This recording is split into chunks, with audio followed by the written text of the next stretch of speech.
What's up, everybody? It's Jason and a hobbled Bill. Yeah, Bill with his microphone coming out of his stand or mount, whatever you want to call it. I wanted to fix it before we started. I fucked up. It's okay. I fucked up hard. And we have our guest today, Mr. Brian Watts of Thieves. How's it going, man? What's going on, guys? Dude, we're fucking chilling, man. You know, it's a beautiful day today in Chicago. The weather is so fucking nice out, dude. It's I was going to say, we just got back from like a couple-mile hike, me and my wife and the little guy and the dog. Nice. That's awesome. Where do you guys go hiking? There's some like prairie paths by the house. So we took like a little, 10-minute drive to get there, which was nice because we haven't even been in the car anywhere together. So, yeah. Dude, it was packed. There were like tons of creeps hanging around the trails. Holy shit. It's a bunch of weird people, wild. like cameras out. I'm like, what are you taking pictures of, man? There's nothing going on here. Yeah, that's fucking weird. I noticed that too, man. There's a shitload of people out today. A ton. It was that weather's nice. It was crazy. And like people are freaked out. We have a giant dog. So like that tends to keep people kind of far away from us. But then people are like real awkward about it too. Like yelling at their kids, get away from them. I'm like, dude, relax, man. He's fine. He's going to be fine. Yeah. It's funny. Wow. Fuck, man. That's cool. What kind of dog do you have? It's a Staffordshire Terrier. He's like a big pit bull. Hell yeah. That's awesome. Is he like jacked pit bull? No, he's getting pretty fat, man. He's getting old. Dude, that's so funny today. My dog has been like passing gas all fucking day. Yeah. Change up it's the just food? hits. No, I think my parents like gave him too much pizza crust when they were eating. So dude, dog farts are brutal. Yeah, it was definitely intense. I remember a buddy of mine had a dog. Ironically, his name was Boomer. And we were all hanging out in the basement.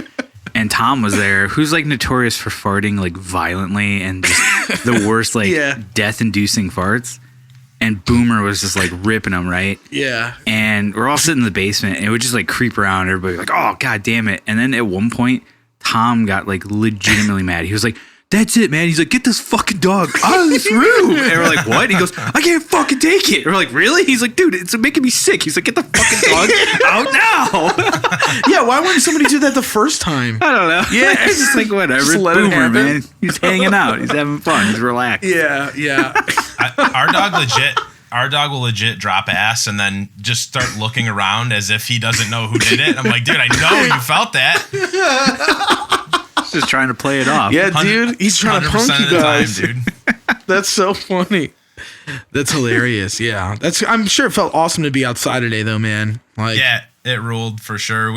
I've been trying to like get back out and just be a little bit active through all this. And yeah. Walks are essentially kind of all I can do right now, but I hear you. Yeah, it was fucking beautiful out today, so it was definitely the day to get out. Definitely, yeah.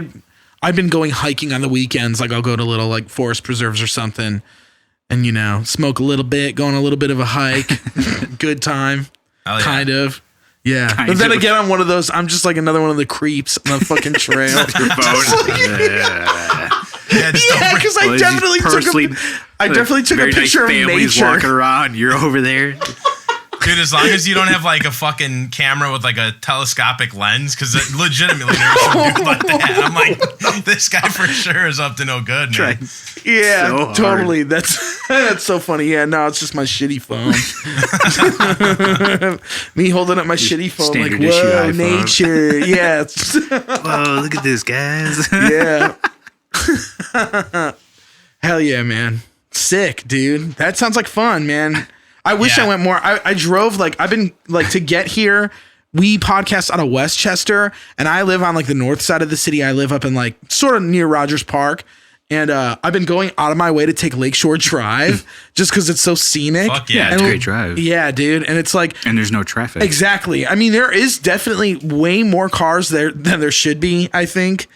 Have you noticed like traffic has gone up a little bit in the last like week? Yeah, definitely like, has. I've noticed only because like the left lane is like slowed down considerably the last few times I've been out. Yeah. Yeah, it depends on the time, but like during the day and like this time, I've definitely noticed it. But like, dude, there was not a cloud in the sky, and all kinds of motherfuckers were out everywhere, all up on the trails along Lakeshore Drive. Oh yeah. And like a lot of people also were not wearing masks, and I'm just like, well, is that, good? Well, it's still not like mandated in Chicago, right? I don't think it starts until next week. Because like I know like the towns surrounding have been having mandates. Like Forest Park just implemented one, I think this week. Yeah, Chicago kicks in on May 1st. Oh, okay. Dude, what's weird is when people are driving with the mask on. Like they're alone in their car, but they've got their mask on. They're like still wearing the mask. I think you're good, man. you're fine dude. In there. You're fine in there, yeah. Dude, I'm so screwed because I have these like my face is like fucked up and it doesn't like it's very flat. Like I have a very flat part of my face. And I try to wear to wear a mask and my glasses are so big that it like covers over the mask. So like I'm breathing up into my glasses and just fogging them up every time I wear it. That happens to everybody. It's so bad, dude. I'm a fat, sweaty fuck no matter what, dude. The mask makes it 10 times worse. Oh, 10 times worse, wearing dude. it. I can't do it. I'm not built for it. Exactly, dude. Yesterday I got my big ass glasses on, this fucking mask underneath them, carrying boxes, and it's like my face is sweaty, like it's miserable. I can't see anything, and I was shot. Yeah, I had to move furniture like that last week wearing a mask. And luckily I can see pretty well without my glasses, so I'm like, fuck this. And like that's one less thing to make me miserable. Yeah, I consistently just take it off. I'm like, fuck it. Like there's just situations where I'm like, I'll die. I don't care. I'll take that chance. Yeah, I'm fine with it, man. I hear you. So what have you been doing with yourself as far as like the whole quarantine goes? I'm still working, so that's good. I'm doing like half my work from home, and then I'm getting back out and hitting some job sites now. Which is cool. It's pretty brutal to try to work from home. I'm sort of like on the phone from 7 a.m. until 7 p.m. It seems like. So it's starting to taper off a little bit. But that's, I don't know, like at first I'm like, cool, work from home. I'm going to get to like work on some shit. It's not going to be as crazy as normal. And that's definitely not the case. It's just been wild. Yeah. So we're starting to get back to normal on that front though. So that's trying good. to just do shit from home, trying to work on music when I can. Still, I mean, we circled back and started re-recording and releasing the podcast that I do with my buddy. So we're two episodes deep into getting back into that. Nice. And then just fucking being an old guy, dude, working on my house, hanging out with my family, just old man shit, dude. Yeah, that's cool though, dude. It's awesome that you have that like at least during this time. Yeah, it's sick, but it's trying as well. I guess that it definitely has my wife side of the coin there. For sure. My wife is working from home as well, so like we're trying to split a day, she's got like a couple hours of shit she's got to do, and then I've got meetings pending, and I'm like, I got to get on the phone, and she's like, fuck you, I haven't been able to work all day, and it gets kind of fucking crazy. And then the little dude's like, fuck work. Yeah. Like, it's hard, man. If you break out a laptop in front of him and it's within reach, he's just gonna fucking like hammer smash it to death, dude. He hates him. That's awesome. That is really funny. I got to FaceTime my good friends Brian and Rosie and their little boys. Oh yeah? And like every like minute or two, one of them would just grab the phone and just like walk off with it. Like, you gotta come back. We're talking to Uncle Bill. Like, come back. I just see like the kids. I was like, this is like the worst like sequel of Blair Witch I've ever seen, man. That's so funny, man. Yeah, I've been working from home, and I'm definitely getting like way too easily distracted. Oh, really? Yeah. Too much Final Fantasy and Animal Crossing? Yeah, dude.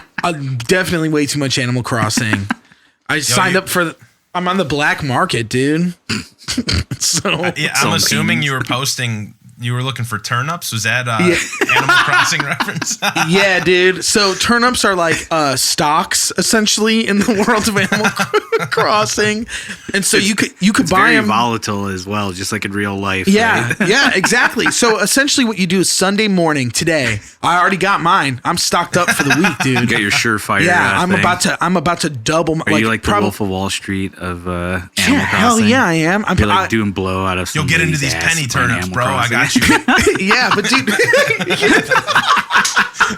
dude, well, my buddy Spencer, the drummer from Inferi, Yeah, Stevie's band, who was on last week. Spencer was like, "Dude, you got to check out this app," and he sent it to me, and it's this. It's a black market, is what it is. It's for turnips. So essentially, you buy your turnips awesome. you buy turnips on Sunday mornings. It's the only time of the week you can buy them. And then you're not able to sell them on Sundays, but the main store in your town will offer you a different price at twice. It's two different prices every day on what you could sell them for. And ideally, you want to make more money than what you bought them for. Like real life. Exactly. Just like the stock market. So what people are doing now is if their towns have some like insanely high prices that they're selling for, they'll open up their connection so people could come visit their towns and islands. that's nice. And then sell it through there. But, Always you know, catch. yeah, there's definitely catches. They want you to pay them like half of your money that you'll get, or like not half. I Want haven't a seen little that off the much. top? I get exactly. it. You know, they Yeah, want they're like a brokering vig. this for you. Exactly. That's really how it works. It's insane. By the end of this, you're gonna be able to like invest like in Dude, real life. Like, yeah, it's crazy because it's just like this app is awesome too because you get in these lines. So you get in lines with like people, and usually you're waiting a couple hours before you could do it. So I got to set it up with my work day. So like I get up in the morning and I'm like, all right, 4 hours from now, I'm gonna cash in. What's sick about this is I don't know shit about this game, and this is all I know about it is that there's like a black farmers market for trading turnips. That's it. That's all I know. That's all you need to know. It's like dude, fucking Adam plays it, and so does Vince. I'm sure, man. I'm not a Yeah, dude. If it's I've hung out with Adam via the game. if it's a game where you can spend hours fucking around, I think it's like up Adam's alley for sure. Yeah, fair. dude. I've been sending Adam gifts every day. Like I go to the store and I buy him some like furniture or something, and like I write him like a letter, and he sent me. I gotta post this. I have a picture of it. It's on my Switch. I got a present from him today, and I forgot it was like an 8-ball T-shirt, like, and it said like, "Thanks for everything you do." Something I do cocaine. Hence the 8-ball. That's awesome. Yeah, that was in. That's so good. Yeah, it was in like the letter that came with And it, and I was it's like, like "Oh, this- thanks, It man." looks like this kid's game too. It's awesome. Yeah, I wanted to post it on Facebook and like tag him in it and be like, "Yo, this was hilarious," but I was also like, I don't know if he wants me to like do that. You know what I mean? I don't know if he wants people to see that. So That's fair. yeah, it was really funny though, especially because I got home and I was ripped when I played it. So I like, saw it there like, what the fuck? yeah, it was really fun. That's But, awesome. yeah, man. So are you not a video game type dude? No. Or do you play games? No, I Yeah. don't have any systems. It's been like some years. I think the last game I was fucking around with would have been like Call of Duty something. I have no idea. Oh, which okay, one I it even gotcha. would have been. Yeah, man. I hear you. Well, that's cool. I mean, that's because you like have a real life, you know? Like, You have shit to do. yeah, That's you're good. you're responsible. You have your shit together. Yeah, I get it. I for sure had to start. I mean, like, I don't know. I guess I cut video games out earlier on, but I started having to cut shit out of my life and be like, all right, that's not really a priority. Yeah. She'll fucking cut my balls off if I ask her to do that. So I've got like two main things that I try to keep up with, which would be music and hopefully fishing. But we will see. Oh, nice. Oh, cool, dude. Is that like, have you been fishing for a long time? I got pretty seriously into it maybe like 5 years ago. And That's awesome. yeah, I started. So I have some buddies who are like way into fishing and always have been. And like they do trips every year, multiple trips. So I started going with them, and like right out of the gate, I started going up to like Canada and shit and all these crazy spots. Wow. So Yeah, that's awesome. Yeah, it was like a double-edged sword because you go up there and it's like the fucking like ideal situation and perfect fishing. You're just catching a ton of shit, and then you're like, yeah, this is fucking easy. But then you realize like, oh, it's like $1,000 a pop to go up fishing like this. But yeah, it's sick. It's fucking just cool to go up there and kind of unwind for like a week, a year. Yeah, definitely. That's awesome. Yes. I wouldn't even know what my dad is like super into fishing, but so is my dad. Yeah, that's funny. Yeah, I think fishing is pretty cool. Yeah, I always think it's fun. It's cool, man. It's the people, I mean, it's just like anything. People who are like really into it, especially the online communities, are a bunch of jagoffs. They're just oh yeah. Like they just shit talk back and forth. So I don't know, I troll those dudes quite a bit. That's cool. I'm always talking about like, hey, I fried up this muskie the other day, and they're like, what? You don't eat muskie. That's funny, man. Hell yeah. Yeah, there's I definitely have seen some like shit talk in the fishing community on like YouTube. Oh, like and stuff like everybody's that. got Yeah, like it's really funny the though. Fringe people that like, yeah. Yeah. Dude. But it's cool. I love it when they go like fishing for like insane exotic fish. Like a fish that looks like a rainbow or some shit. That's always like so fucking cool. Yeah, dude, there's some fucking, I mean, muskie fishing is mainly what I try to do. They're like the hell yeah, kind of like that's my dad did that. Fuck yeah, dude. They're like the apex predator in North America, and they're super hard to catch. Yeah, but yeah, there's some wild shit, dude. I would love to get out and like, I've never really fished in the ocean. There's a bunch of people doing wild shit like fly fishing for sharks and just like crazy shit. Whoa. So like, how do you do that? Yeah, that sounds crazy. They tie up a giant ass fly and they're fucking like working it like a fly rod, dude, out in the ocean in the Pacific. Holy shit.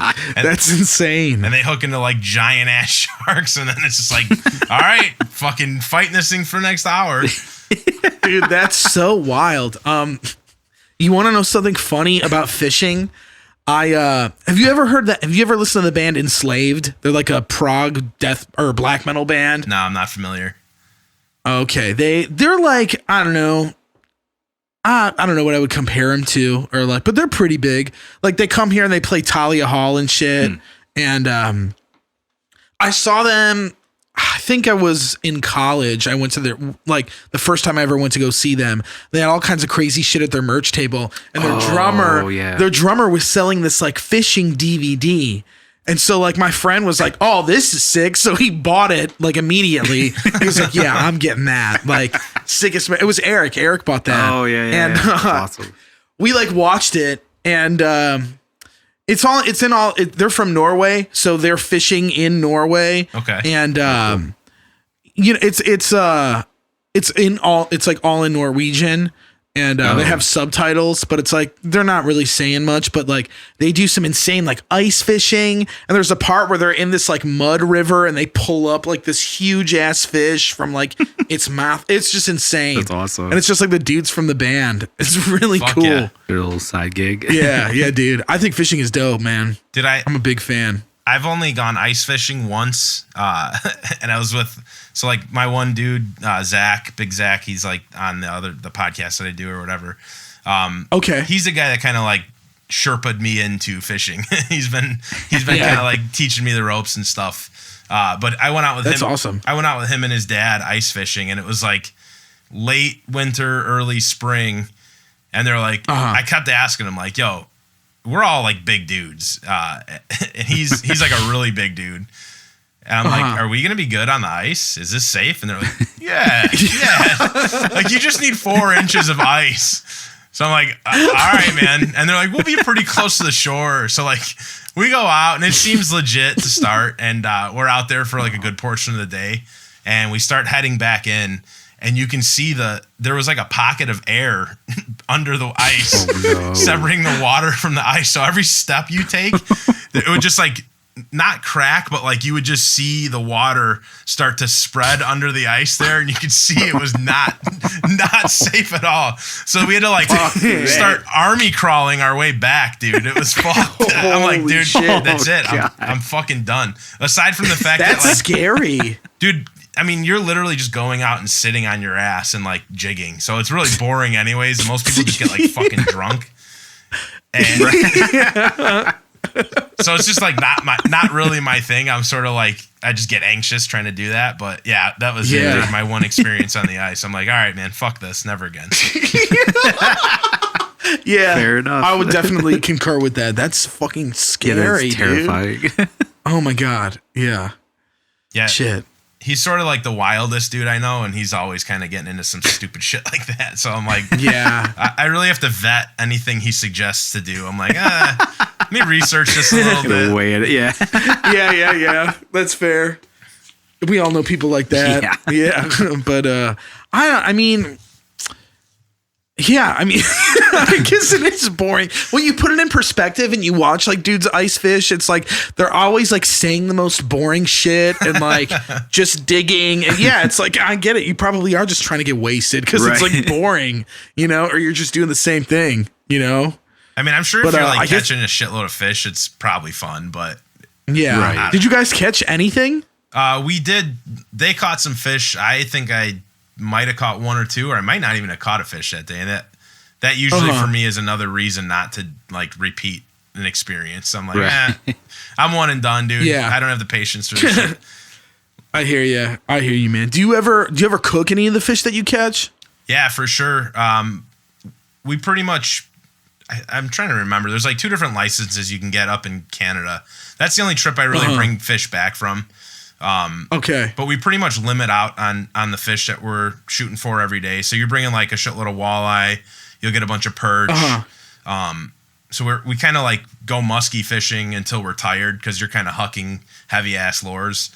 So when you get tired, you can kind of chill out and either jig or start kind of trolling and catch a bunch of walleye and bring that shit back. So yeah, that's cool. We'll do like a fish fry normally. Like I did one where I had everyone from Thieves come over and we did like a big ass fish fry in my backyard. So that was sick. Whoa, dude, that's awesome. That sounds awesome. Yeah, fuck, man. Yeah, dude. We just drank a bunch of booze and I had like a fucking ton of fish and just deep frying fish all night. Yeah, that's awesome. Wow, that's crazy, dude. Yeah, that's so sick. Like that, I think that's really cool. So I'm hoping this quarantine is up by the time I just need it to be over by July so I can get up there this year. We shall see. Yeah, man, that would be awesome if it works out that way. Maybe you knock on wood. You guys can come to the fish fry, bro. Yeah. Dude, fuck yeah. I would love to, man. Fuck yeah. That's wild. Yeah, because by July they have to open. Are the borders still shut into Canada? I don't know. I'm guessing they are, but I'm not positive. Yeah, I would assume, yeah. I think they are too. I mean, hopefully they would lift that too by then. That's crazy. I mean, that's up to Canada too, Yeah, exactly. So I don't know how that is even going to work whenever that shit gets figured out. It's so insane, man. It's like every day it's like a weird ass reality check, Right. Dude, it's fucking wild, man. This is just unbelievable. This is going on. Yeah, it's insane. But in the meantime, at least we could like exercise our creativity in certain ways. I guess, yeah. Have you guys been getting together and jamming? Yeah, me and Bill. We Bill have. Yeah. Fuck yeah. And we've been working on a lot of new music together, which has been cool.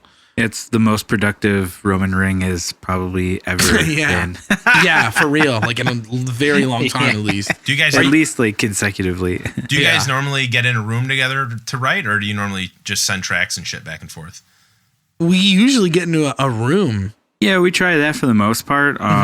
You bring ideas and shit. Yeah, like me and Danny kind of have like our own little home studios to like do stuff, and so we've given some track ideas like that. Mm-hmm.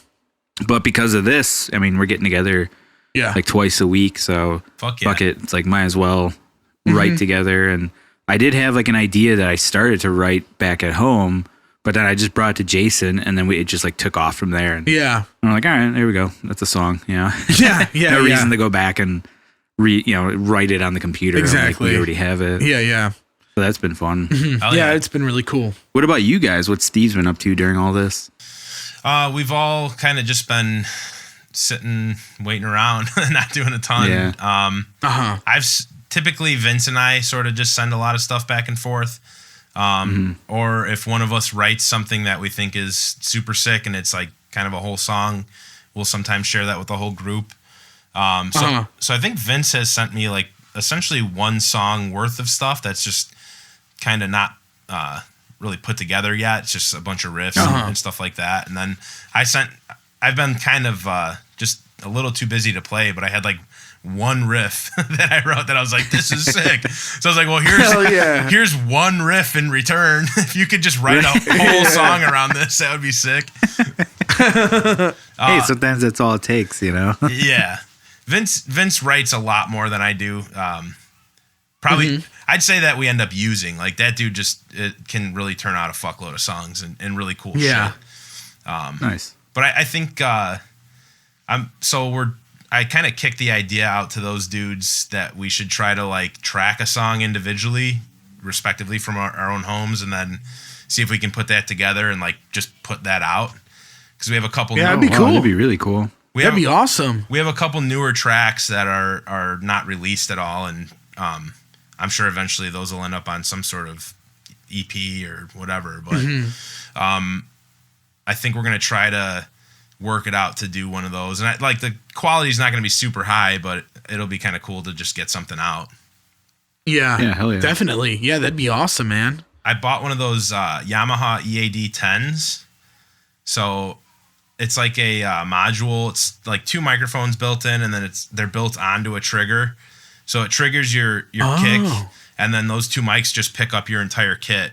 And then it's got like a brain. Oh, no shit. That sounds cool. It's got like a brain, so you can go through and there's a bunch of presets, and you can sample your snare as well if you want to add one, another trigger. But like the recordings I've heard on those are fucking sick. So like that's awesome. I want to try to start using it for practice when we get back to practicing. But I'm gonna send that over to Adam and let him run through and track this song, and then we're gonna try to go from there. So. That's an awesome idea. Wow. I'd be really curious to hear that.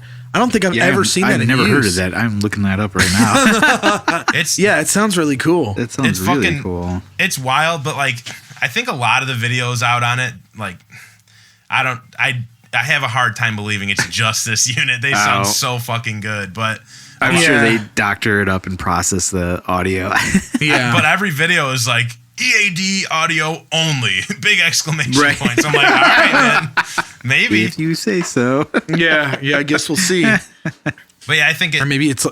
I'm just hoping it's something we could utilize even at like shows, because typically, you see video from a show and it just sounds like ass. So I'm thinking like a room mic, and that thing might be enough to get decent audio. Yeah, definitely. So we'll see. I'll let you guys know if that thing sucks. Yeah, please do, man. I'm very curious. It's so crazy to me. Yeah, holy shit. I've never even seen. I wonder if we sell it at Zounds. I don't know. Yeah, I don't know either. I've never heard. I know like Yamaha is now really. Not seeing it.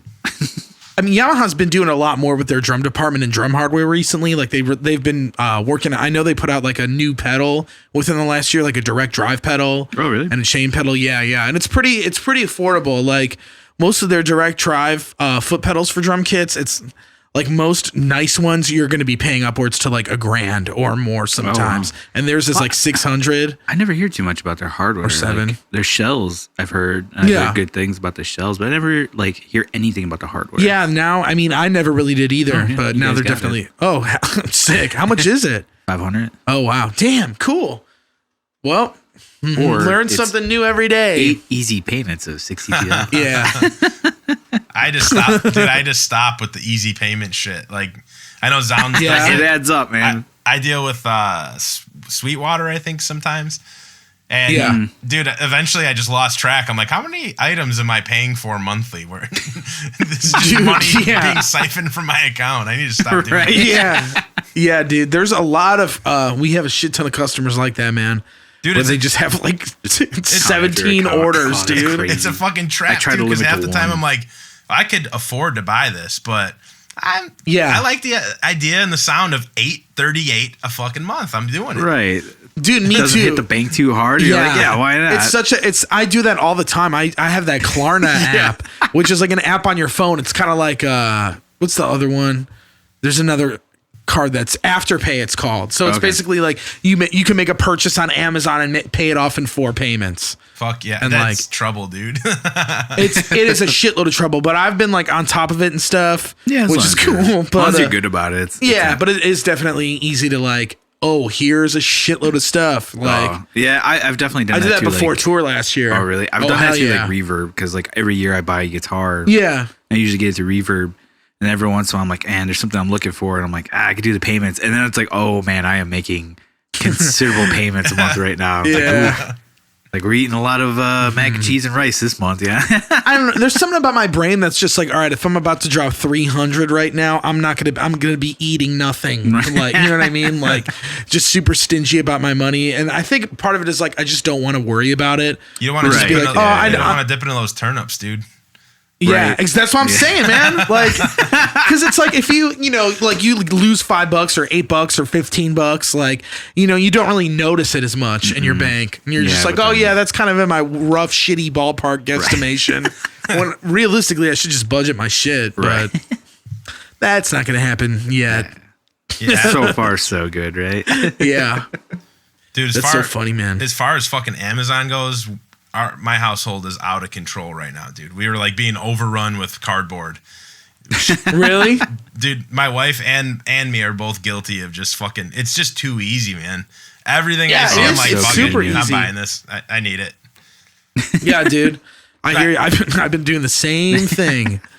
I ordered a roll of fucking gaff tape. I don't even know why. I was like, yeah, I could use this. Yeah, you never know. It might come in handy one day. Yeah, at Who least you knows? have it then. You Yeah, know? bro. Yeah, better to have it and not need it. What better time to buy it than now? Yeah, get your gaff tape, dude. Stock up. Yeah, that might be the next like hot commodity to go, dude. Right. Once the So virus, toilet if the paper. virus mutates, it's like, all right, gaff tape it is. And Even weirder, see some dude on the red line with like a stack of gaff tape. Gaff tape Why has he got masks. that? Maybe we should get that. Yeah. Yeah, gaff tape masks. Oh man. Yeah, it's just so insane. It's just fucking. It's just a bizarre time to be alive, dude. This is like, Yeah. and it just seems like it's gonna keep stretching out further and further. And Yeah. I don't know, man. It's fucking weird. It's really like, there's times where I'm just like, it's business as usual, and then there's just points where I sit down. And I'm like, holy fuck, dude, what is going on, man? What the fuck are we doing? Yeah. You've got these maniacs now that are like storming capitals and are like, let us out. And they're fucking flipping out with, they've got their AR fucking 15 strapped across their chest. Like, oh my God, dude. Yeah. Yeah, that shit is insane, dude. I saw there was like some screenshot of a woman at a protest. I don't know if it was I need a haircut lady. No, she had a sign that said like something pro-Trump, but it was like my body, my choice, but not like in reference to abortion, but in reference to putting it. Yeah, and it had like a little mask on it with like a cross out of, and it's just like what? And she was wearing a bandana anyway, and I'm like, what? Like, it was really weird. Like, yeah, it was. It's just fucked up, man. Yeah, man. People are gonna people, you know. Yeah, I mean, and part of me is just like, I feel like, because I was talking about this earlier with somebody today, that I feel like when we got the first stay-at-home order in, pre-April, whenever that kind of kicked in, I feel like once it was kind of set in stone that a lot of people were assuming, oh, this is going to be more than a month. You know what I mean? Mm-hmm. Like, this is going to be more than just April. It's probably going to be May too. Yeah, I mean, I kind of figured as much. Me when they too, announced yeah. it. I was like, 3 weeks is nothing. Exactly. Like, a lot that's of not people gonna were help. saying that, but I feel like now that it's been extended again, I haven't been hearing that as much from people. Like, I'm more. Oh, that it's gonna get extended? Yeah, more of what I'm hearing now is they're just like, yeah, I'm sure they're gonna start opening shit up again by June, but I mean, there's a lot of talk of like soft openings for a lot of places. Yeah. Like restaurants and stuff like that. But it still like doesn't seem like a really good idea. Like, yeah, I don't know. It's like, come on, we can do it. We can hang out a little bit longer. Yeah. Like, I don't know. It seems a little nerve wracking. Yeah. The hard part is just not understanding like what's the real timeline, and like if they could paint a picture of, hey, if you guys all chill for this long, we've crunched the numbers and this is really what's going to happen. I just don't know if anyone knows that yet. Yeah, it's way too hard to predict, and but you're right. If we did have like a very certain number in front of us, I'm sure everybody would probably get in line a lot faster and a lot easier. But because of the uncertainty, people are just like, it's fucking chaos. Exactly. You're scared of what you don't know. Choosing their own ideas and theories and running with it regardless of who's telling them, Yeah. Definitely. I still see a fuckload of people out. Me too, man. Just like on any given weekday, I feel like there's probably just as many people that would have been on the roads anyways. Yeah. And they're driving like fucking lunatics. Yeah, dude. It's wild. It's getting lawless, dude. Yeah. And martial law in full effect, dude. Dude, it is what people are fucking whipping whipping through like intersections and like lanes on the highway. It's so wild. But I still see cops. Dude, there's been this uptick of semi trucks driving like fucking maniacs around me. Like I'm just driving and normally semis, you just think like, they're going to be kind of on their best behavior. They got like a big heavy load behind them. And these dudes are fucking, I had one guy like riding my ass. I'm like, what is going on, man? Get away from me, dude. I'm fucking trying to survive out here. Get the fuck out of here, dude. Yeah. Like the last thing I want to worry about. That's so wild.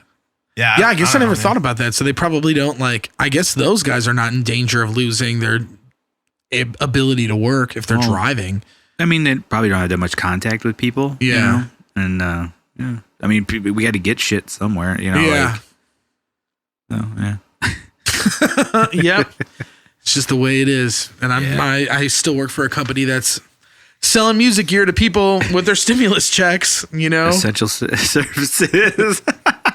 I guess so irresponsible. I guess. Do you think so? You think it's really that? Because using your stimulus check to buy musical gear, but it's money to stimulate the economy. You know what I mean? So it's like as long at least as it was made in America, bro. Right? Yeah, dude. Let me get that California Strat. Return that fucking Ibanez, all right? Is that one of the Mexican Strats? Take it back. Yeah, you better see where it's from, kid. If that was made in Taiwan, I do not want it. Get it out. Yeah, dude. Is that Indonesian? Nope. Oh my God. That is like the worst shit. I so don't miss ever having to talk to dudes like that. Do you get that? All the time. Yeah. Because there's honestly, so Zounds, a lot of the clientele that calls in for customer service needs, it's all old dudes that just don't know how to use the fucking website or a computer, so a lot of guys still call in to place their orders and shit and, or business haggle, because a lot of people who buy gear know you could kind of do that with Sweetwater or us or, what's the best you could get, me on. It's just accustomed. And now it's every company just has a preset amount that you could discount. Oh, really? Yeah. Yeah. Just probably so you're not bothering the exactly. managers. Yeah. Cause it's just that's what we would have to do otherwise, but it's super weird. I worked for Guitar Center when I was 18 or 19. And, I worked in the warehouse. So I was on the ops side. But you and Zach both worked there, right? Yeah. Yeah, dude. Yeah, because I remember I walked in once because it was the Guitar Center I always went to, and I saw you guys, and I was like, what? This is awesome. Dude, we were such fucking beat-offs. We didn't do shit. We would fucking, we would legit, sprinkle pubes in really high-end guitar cases and shit. Or we would, hell yeah. So I had they have their screens for the salespeople, your computer access essentially, and I had a manager screen because I was in a semi-manager position in the warehouse, so I was a key holder, whatever the fuck. So I never did sales at all, but if anyone ever asked me hey, can you sell this to me? I'd be like, yeah. And then I would just sell it to them for cost, base cost, not even the freight. Eventually they're holy shit. My manager was like, what are you doing? Did that guy haggle you? I'm like, nah, fuck it. I just gave it to him. Having a good day. Want that guy to have a good day. Yeah, that's sick, man. That's cool of you, dude. I don't know anybody that's ever had the balls to do some shit like that where I work. We started an operations gang, the Dastardly Operation Gangsters. And we were other stores would sit merch into their store, so we'd have to send it to them, and then we'd make these little hand-drawn pamphlets to recruit other ops guys into our gang. We're like, yo, let's take take down your sales team, fuck them up. Like, we just didn't do shit, dude. I'm pretty sure we got our ops manager fired. Like, we got him completely full-blown addicted to watching YouTube videos and just not doing anything. That's so funny. Wow. Which one did you work at? The Lombard one? Yeah. No, I thought it was the Villa Park one. Or Villa Park. Villa Park Lombard. Or yes, Yeah.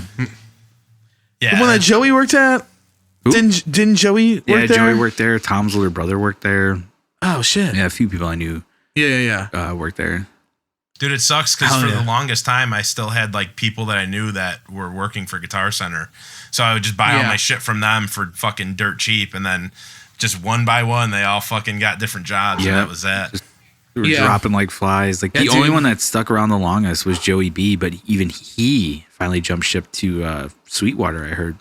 Oh, no shit. Yeah. Good for him. Yeah. That's wild. Sweet one more person for that Sweetwater cult, dude. Dude, they they're kind of creepy when they call you, man. Like, dude, have you ever been to Fort Wayne, Indiana, and like have seen the Sweetwater like factory and like the building and shit? No. It's insane. It's like a compound. Essentially, they pretty much like own Fort Wayne, Indiana. Yeah, they're like the highest employer in that town, and like it's like a junction town, so it's like a bunch of highways meet up there. So it's like it's always trafficked and shit. But like essentially, like if you live in fucking Fort Worth, you're Fort Wayne. You probably work for Sweetwater. You're probably gonna get a job at Sweetwater. Like they have whether like you want to or not. They have like a gym inside of there for their employees. They have a doctor's like I think like a mini hospital in there. The fuck? Yeah, they Really? also have like salons in there, like stylists to do your hair and shit. That I didn't know. That's crazy. Dude. I matched with one time on Tinder. I matched with somebody that was a stylist there.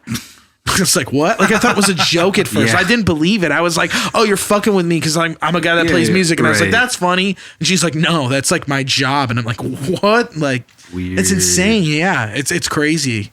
I think they have like, did I say they have a gym in there? I'm pretty sure they do. Yeah, it's just wild. They have their own mayor. They have their own dude, like infrastructure. They have their own black market. Dude, does Zoms do the follow-up calls? No, fuck no. We follow up call if you miss a payment, dude. That's what I do. Yeah. I've always got some guy named Cliff calling me like, hey, this is Cliff from Sweetwater. Just want to make sure those picks are working out all right. Like, get the fuck out of here. Stop calling. Yeah, dude.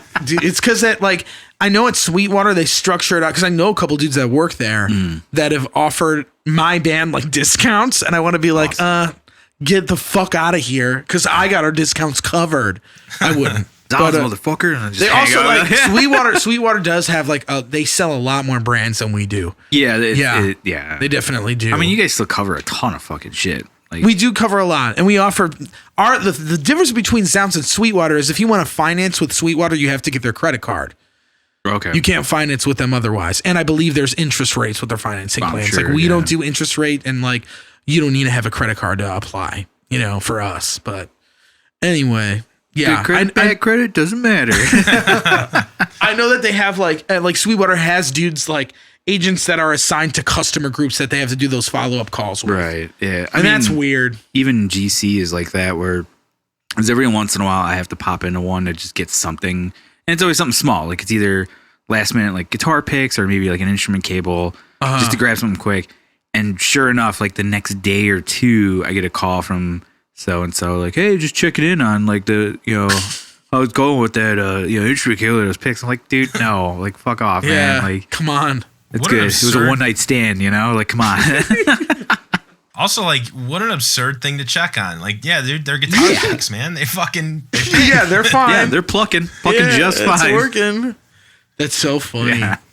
Dude, the worst, when I was a customer service rep at Zounds, one time there was this guy that would call in. He still calls in like every day almost. He's legally blind, and I think he gets like I think he was involved in like an accident, honestly, and that like so he's got like an insanely huge settlement. So he just buys like the nicest Fenders that we sell and shit. It's crazy. Like he drops and he buys like a new guitar a month. And they're always like super hot, like $3,000. You know what I mean? It's insane. Christ. Yeah, dude. And like one time I got him on a sales call and I was like, You know, like I never like our bonus was based on like how much money we would make like on sales. Not that we were technically sales guys, but like you could get a bonus based on what you sell. And I remember this guy called in and I was like, fuck, I'm gonna get like a baller sale right now. He's about to buy like a $4,000 guitar. But instead, he fucking bought like all these different picks to try. So I had to sit on the phone with this guy for like 45 minutes. Going through all sorts of different, it was a nightmare, like, dude. Maybe $50. Yeah, it was like a $15 order, and I'm just like, you're like, I got my whale. I was gonna so be great. I was like, so crushed, dude. I was just like, fuck this. You know what would be sick is to just send that guy the wrong color guitar every time.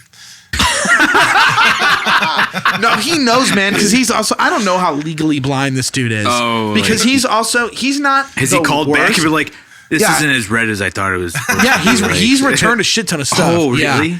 Yeah, we have. This doesn't feel right. He's not what we call, it sounds like call them return offenders if you return too many times. I don't know if I should be like saying all this shit. No, I mean, I feel like every company, I know like a lot of companies do that. Where it's like Amazon is big on that. Where you'll get flagged and then eventually exactly. like you can't like, they'll gets fucked. They keep tabs on you and your most returns and companies shit. are like that. Yeah. So if you Amazon is like that too. It's people know. Dude, I've noticed that on Amazon, like once a year, I'll accidentally like let's say like they marked something delivered to me and I never got it. Like I'll notice that like I won't get it on that day, and then I'm like, fuck, I need that shit now. You know, whatever. Like we order my dog's dog food on there. So it's like something like that, and I won't get it. I'll file a report and they'll be like, oh, we'll send out a replacement right away, no charge. And then like I'll get both the next day. And then I'm just like, well, I guess I'm keeping it. Like I don't say anything, but I know they keep tabs on it, and I know if you do that too much, you could get flagged, obviously. But you know, I'm good for like one a year, and it's usually something small, like a phone case or something stupid like that. Yeah. So wait, so you said this guy returns a lot too? Yeah, he does return a lot of guitars. We get a ton of dudes like, you know, guys that also don't understand the concept that like if you order a guitar that ships from Vegas and you live like on the East Coast in wintertime, that like you're gonna get fucked. Yeah, you're gonna get a guitar that's not completely set up, and also we don't do setups like out of our warehouse or anything like that. Yeah. Cause Zounce shit is also like we do try to do like 2-day shipping on your orders and shit. Right. Yeah. Like, and that's one thing we still have working for us like now. Yeah, that's even awesome. with the coronavirus. But it's just like these guys will call and they'll be like, there's a little mark on the 5th fret, you know, that's like, you know, I'm paying $4,000 for a guitar. I don't think I should have to deal with this. And I'm like, yeah, I get it, dude. I agree, kind of, but at the same time, it's like, come on, man. Yeah, I do and I don't. It's just like, come on, like, yeah. I mean, that dude might just be riding on the same $4,000, dude. You Right. think he's got a settlement? He's just been ordering on that same $4,000 for years, dude. That could be very true, and that would be kind of insane because at that point, like, what would be the joy you would get out of doing that? You know, like just somebody to talk to about right. fucking turnips and guitars, bro. Yeah, dude. He ain't talking to me about turnips. I would love to talk about Animal Crossing on a call. Have you ever talked video games with any of your customers? No, I mean now it's very rare. I talk to customers a lot of the time. True. Like I do. I'm on our like one of our collections teams when people go overdue, but we don't do like collections necessarily. It's just like calls to cover our asses essentially. And but other than that, it's just like account stuff, like depositing payments and all that type of work. Fun stuff. Yeah, it's easy. It's awesome. It's the shit. So you're not making calls for collections necessarily. You're just like working on the numbers, or are you actually? Pretty much. It's a little bit of both. Like we call customers, like let's say you miss a payment and you're like, it's like we do them in queues. So it's dependent on like how many days you're past due. We'll do it like on your day 21, 32, and 45. And like nothing really bad is going to happen until if you really fucking wait a while. Right. But we just do like the reminder calls. It's essentially like part of the contract. So it's like, you know, we have to do that if you're not paying. So you're a numbers guy, huh? You really like numbers a lot, much like Danny. What you're saying? Yeah. I could believe that. I'm a numbers guy. Yeah. What was he saying that shit? Our vocalist was saying that he was a numbers guy. He's an idiot. And he was saying that saying that he was a numbers guy. And the I other forgot day. what he said, but I was just like, you don't know numbers. Yeah, Like, it was something stupid. Like he has a conspiracy theory about the number 311, completely unrelated to the band. Weird enough, but like apparently it's like the number 23. He sees it everywhere. Yeah, I was like, that's not really like that doesn't make you good at numbers. Like, yeah. I mean, it's awesome. You can see numbers. Like, that's great. And he said he was good. He said he was good with algorithms. Do you remember that? Oh. He was saying that. Yeah. That's the shit he was saying. That he was good with algorithms. Dude, what the fuck does... First, it's like, do you even know what that means? Because I definitely don't even really know. Like, I kind of know what you're saying. Like, the statistic probability of something, but it's just like... No, not even... And then he tried to guess the time. You remember that? He's like, watch, let me guess the time. I'm really good at guessing. It was Once like again, way off. That's not a numbers thing. Yeah, it's just like... That's intuition, you know? Like, yeah, that's not numbers. Are you saying he was wrong. Guessing the time of day it was? Yeah, like he was wrong. He was wrong. He was like, it's 10:45. I was like, yeah, it's 11 o'clock. Yeah, it's like he was like 10:47, and then I was like, what time is it? Because he just said it. Like we didn't ask him. We were like, dude, I don't want to hear this shit. I didn't look at my phone. Yeah, I didn't even look at my phone. It's like I didn't look. What time is it? 10:47. I'm like, no, it's 10:58, dude. You're over 10 minutes off. You fucking idiot. It's just so like why like. That was an amazing conversation that I was not ready for, and I'm glad that he said was it. great. Yeah, it was amazing. Man, I can't. I hope. I wonder if he like goes around telling people that shit. I hope not. It's like fucking. I don't know. You know what? Good for him, man. I guess. Yeah. If I was good at algorithms. He's a cop, right? Yeah. Scarily enough, yeah. Yeah. Yeah, he is. And I guess he doesn't need numbers for that, though, right? No comment. Yeah, I don't know. It's definitely insane that dude.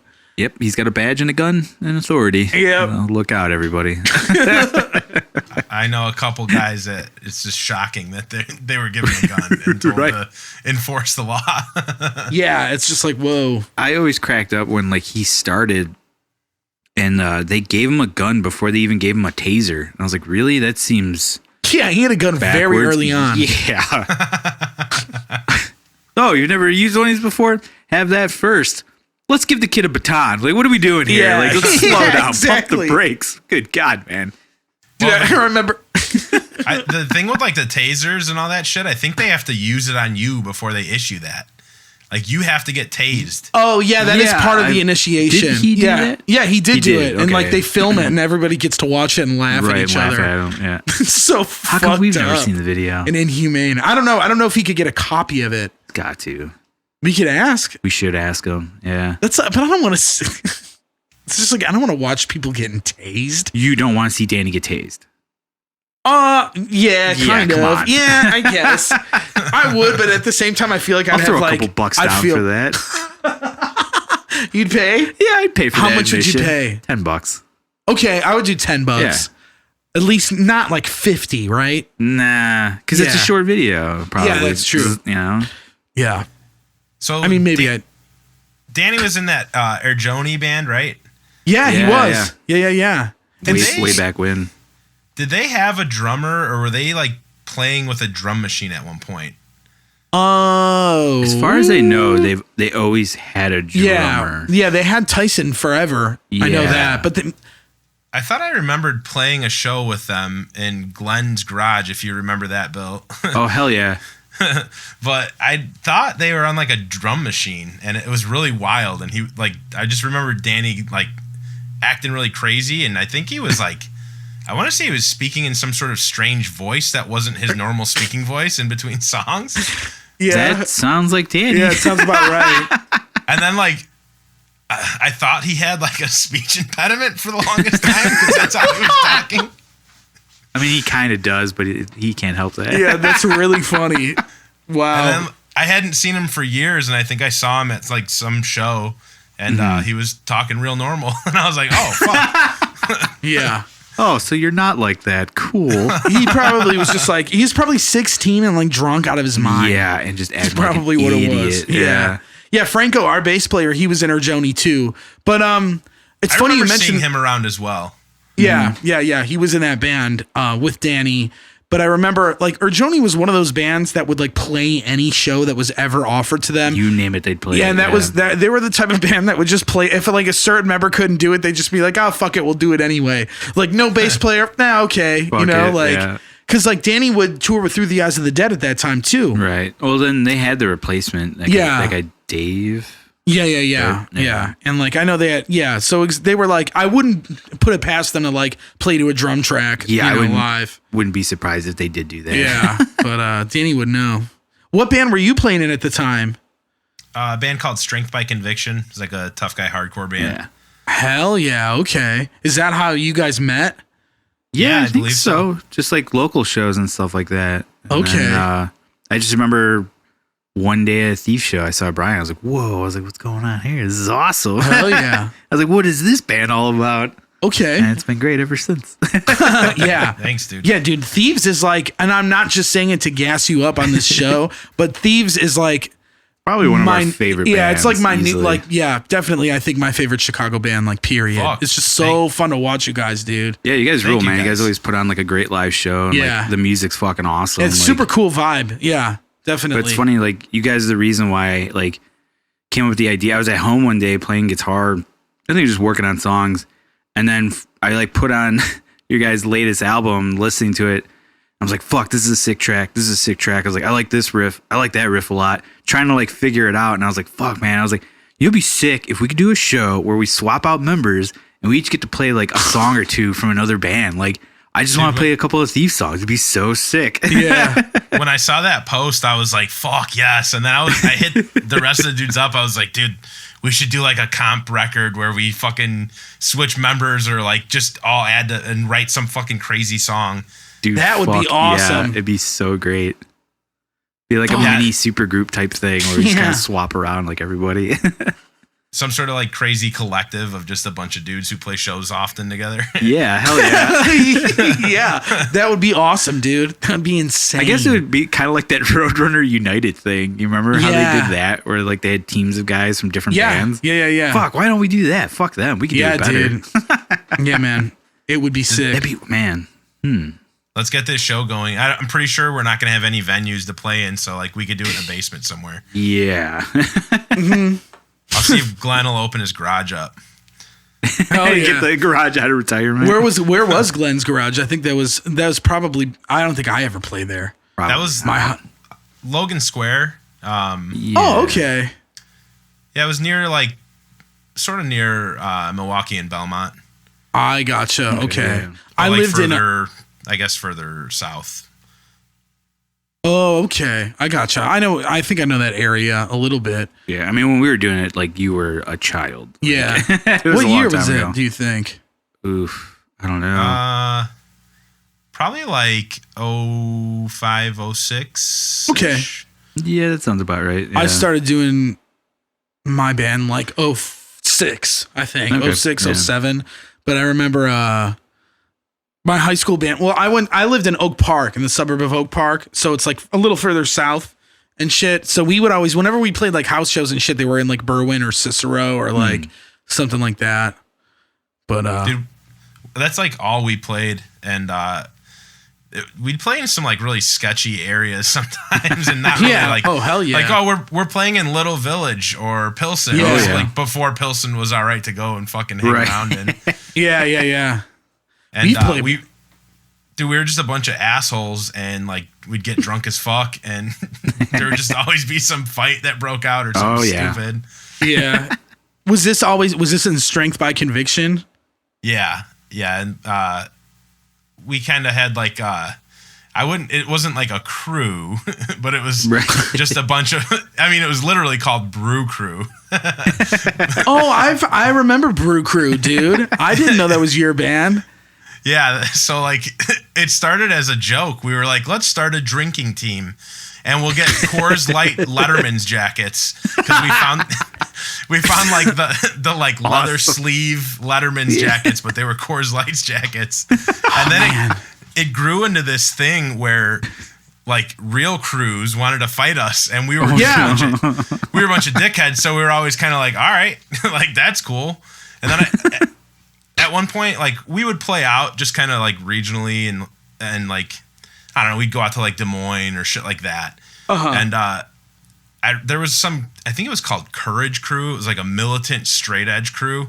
Oh, hell And yeah. like, our friends from Iowa warned us, like, hey, Courage Crew knows who you are and they're looking for you. Like, what? Oh, What no. the fuck? Like, this is a joke, dude. Right. We're just trying to have fun. Dude, I used to think my band all thought Brew Crew was like a legit crew. Really? Yeah, there was that and there was another one too. I forget. There was another big one that we thought they had a rivalry. Like, do you remember a band called For Those Who Died Sacred? That rings a bell, but I can't really. They were in some fucking crew, I'm pretty sure. I don't know. We were not. We were like 15. We were too young for that, and we were all lame. Like, liked bad bands, so we definitely were not included. Changed. Go on. Yeah, not a lot has changed. And Dude, it was super fucking lame. Like, it got to the point where there were so many quote unquote members of Brew Crew that, like, I just didn't even know people, and they would be like, "Yo, you guys are the guys that started this." We're like, "Yeah." You're the Godfathers. The Godfathers of Brew Crew, dude. that's so funny, man. I remember the last crew I remembered was DST, which stood for Dirty 630. So if you had a 630 area code, which I did not have, and I was just like, because that's when I filled in for that band Gateways. Oh, okay. And I played shows in like the Arlington Heights, Schaumburg, Hoffman Estates area with some of those bands. And it was just like, what? Like, I didn't even know there was like a community out there that existed like that. It just kind of was like, whoa, I didn't know about any of this. And like, yeah, now it like barely exists anymore. But yeah, all these guys had like, it was weird because it was like a straight edge crew, but there was definitely dudes that were not straight edge in the crew. It was just like, I remember a lot of drunk motherfuckers doing that shit. I don't know. Yeah, straight edge crews typically just hated us because we had like the 000 was our like logo or whatever the fuck, rather than the XXX. Yeah, like, that's sick. We all had like janky ass like 40-ounce bottles tattooed on us with Brew Crew written on them. That's funny. But like, I don't know, man. That was back then. That was kind of the thing, dude. Like, there were fucking. I don't know if you guys know like FSU. They were like big ass hardcore crew, and there was a Gangland episode on them. Like, really? Yeah, dude. No shit. Google that shit. Yeah, That's wild. They were like extorting money and fucking forcing people to hire them for security and like big ass bands. Whoa. Huh. Yeah, so that shit kind of got blown up. I think like the FBI was looking into them and all sorts of crazy shit. Oh my God, that's insane. I think that band Newfound Glory was a part of that. I think you're right. Yeah. Because they have like ties to like hardcore bands and shit. Oh, okay. Like one of their guitar players does. But yeah, I remember seeing that. And I remember FSU, like, you know. Oh, I remember too, yeah. Being in I remember being notorious fucking thing. terrified of those dudes. Like, you see them at shows, and they were just like fucking humongous grown ass men. And at the time, I was just like, fuck, dude. I'm staying the fuck away from these dudes. Yeah, fuck. That's crazy. Oh my God. What a time to be alive. Yeah, like music crews. Like, what, dude? So fucking weird. That was like when somebody told me that that label Media Scare Records, that it was just their owner was like running in drugs through the country, and he just used it apparently as a front. Yeah, as a front, and that's why the label sucked so bad. Because like financially it did great because of the drugs, but it was like not successful with the bands. Yeah, I think that's what the case was, and all the bands that like got huge from that label like jumped ship immediately. That's like fair. that band, you know, you guys know the Ghost Inside? They're like that huge hardcore band that just name came sounds back. Really familiar. Is that the dude that lost his leg, the drummer? Yeah, the drummer. Yes. What the fuck? Yeah. They got in that huge bus accident 2 years ago. Oh, okay. That debilitated the members and shit. That. Yeah. So they just released a new song, but I know that they were on Media Scare and now they're on like Epitaph, and they're huge as fuck. Really? I mean, yeah, and they were big before that whole accident thing. Yeah. So it's a lot of single foot blast, I take it. Oh, bogus. Yeah, no, they don't play. I don't think they have any blast beats at all. Yeah. No. I do think the dude, like, so his dad, like, built some sort of extension for his, it's not his prosthetic that he plays with, like, it's his stump. and he hooks Yeah, it. It's like- yeah. I think I've seen like a YouTube video about that. Yeah. right? Yeah, it's pretty wild, man. It's pretty cool. Yeah. Yeah. That drummer used to be in that band For the Fallen Dreams. They were like a melodic hardcore band. They're from Michigan. Okay. And then he ended up joining the Ghost Inside, obviously, when that all went down and shit. But yeah, that's wild. I don't know much about hardcore as much as I wish I did. I only know my hardcore knowledge is very, very limited to like whatever I've heard on Jamie Joss's podcast when like him and Scott Vogel from Terror are on, and they always tell like insane stories. Yeah, dude. Scott Vogel rules. He does rule, man. They were telling a story about how like Hatebreed. It was like when Jamie Joss is like sober now, but it was when he was drinking and like they were playing like Washington, like DC, and they got banned because like Hatebreed does like call out sets where essentially like they don't like plan a set, they just play a bunch of songs. Do it, yeah. And which is pretty fucking sick. yeah, Like, it's wild. But like Jamie was like so fucking drunk that like he was like giving people in the crowd money in his wallet, and, like giving away his shoes. And he was giving away, he was giving away like their stage scrims and shit. And like he kept making the band play songs. Like he said they played for like I don't want to do this anymore. he said they played for like 3 hours, and the stage hands like left the venue to go home and shit. What the apparently it fuck? was like really bad, and they got banned from playing Washington D.C. because of that for a number of years. That's awesome. Yeah. Anyway, Dude, as far as like hardcore is concerned, I have no idea what's like going on currently. yeah, I'm like I listen to your guys' show all the time, and I definitely relate with Bill. Like you'll start talking about like these bands, and he's like, I don't know who that is. I feel like that's for sure where I'm at. Like Head. yeah, just like I don't know. Yeah, I get it. hardcore music just got kind of weird. Like there's some cool bands that are coming out, and like there's definitely newer stuff that I'll hear that I'm like way into, but it took this weird turn at some point where a lot of bands started playing that beatdown style and doing those like really fucking crazy like death metal breakdowns, like the just super fucking chug shit, and I was just like, this is not for me. I hear you. That's kind of when I stopped searching out new music, and I was like, I'm just good with this group of shit that I I listen got to. my stuff and I'm happy.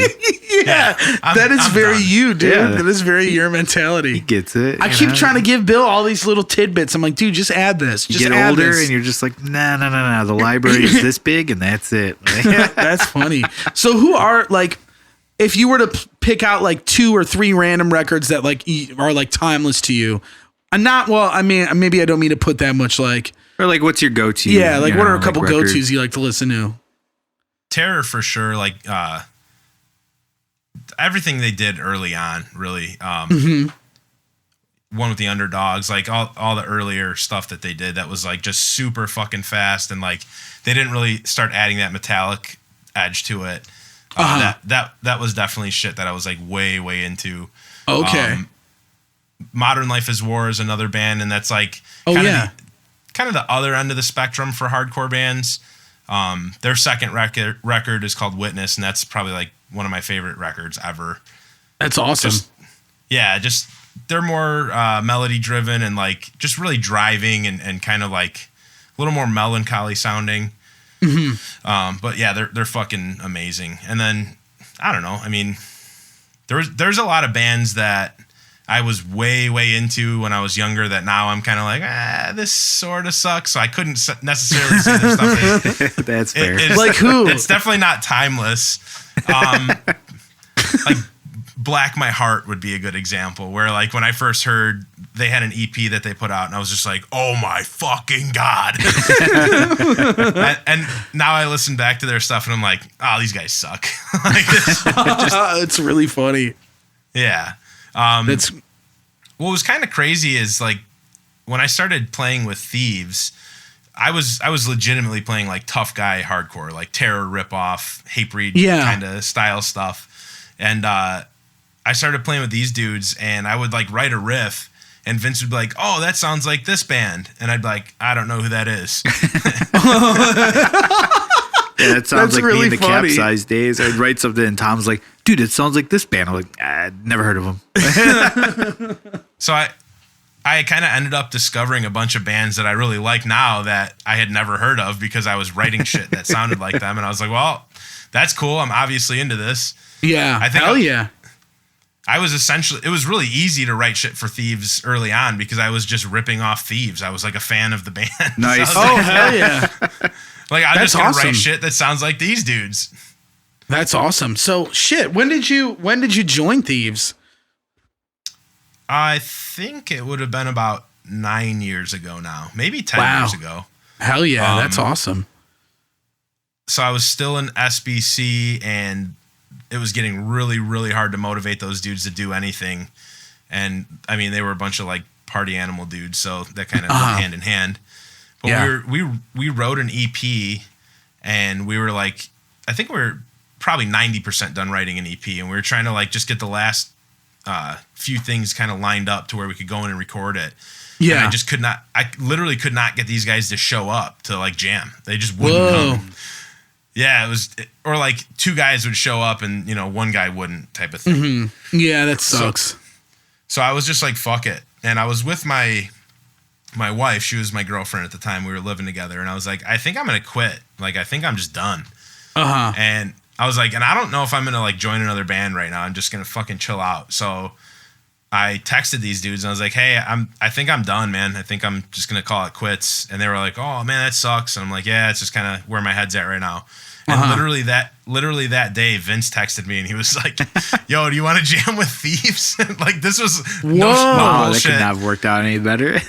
It was literally about a half hour, an hour after I texted these dudes. I was like, you know what? I really do. That would be sick. That's funny, awesome, man. So I wonder, so were you replacing somebody in Thieves? No, they had this dude named Brian. I think Adam had talked about this on your guys' show before, but they had a fuckload of Brian's. But they had a dude named Brian. I forget his last name. I think he passed away since. But anyways, I think they kicked him out of the band maybe a year earlier, and they were playing as a 4-piece. Yeah, that's when I met them the first time. It was a 4-piece. Okay, what were you playing in? Capsize, and we did that show for Ian's birthday at that bar somewhere on the north side. Okay, and was Rudy in the band or no? Yeah. Okay. Was the bar Risque Cafe? I think so. I think that's what it was. That's sick. I was at that show, I think, for sure. Yeah, it was the famous I hit Adam Adam actually hit his head into my guitar stock. Yeah. And then we became friends, yeah. I've been following the band ever since. Yeah, dude. It's so funny. I was hanging out with a buddy of mine. His name's Bob.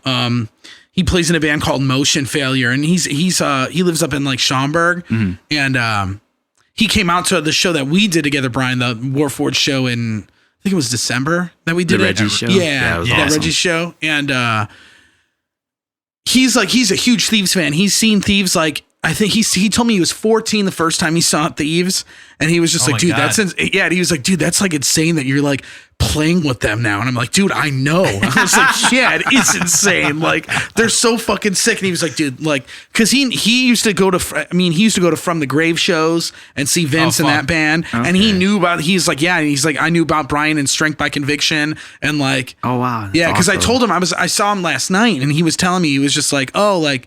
He was like, what are you doing? And I was just like, yeah, we're doing the podcast tomorrow, and Brian's coming on from Thieves. He's like, oh, that's so sick. Like, hell yeah.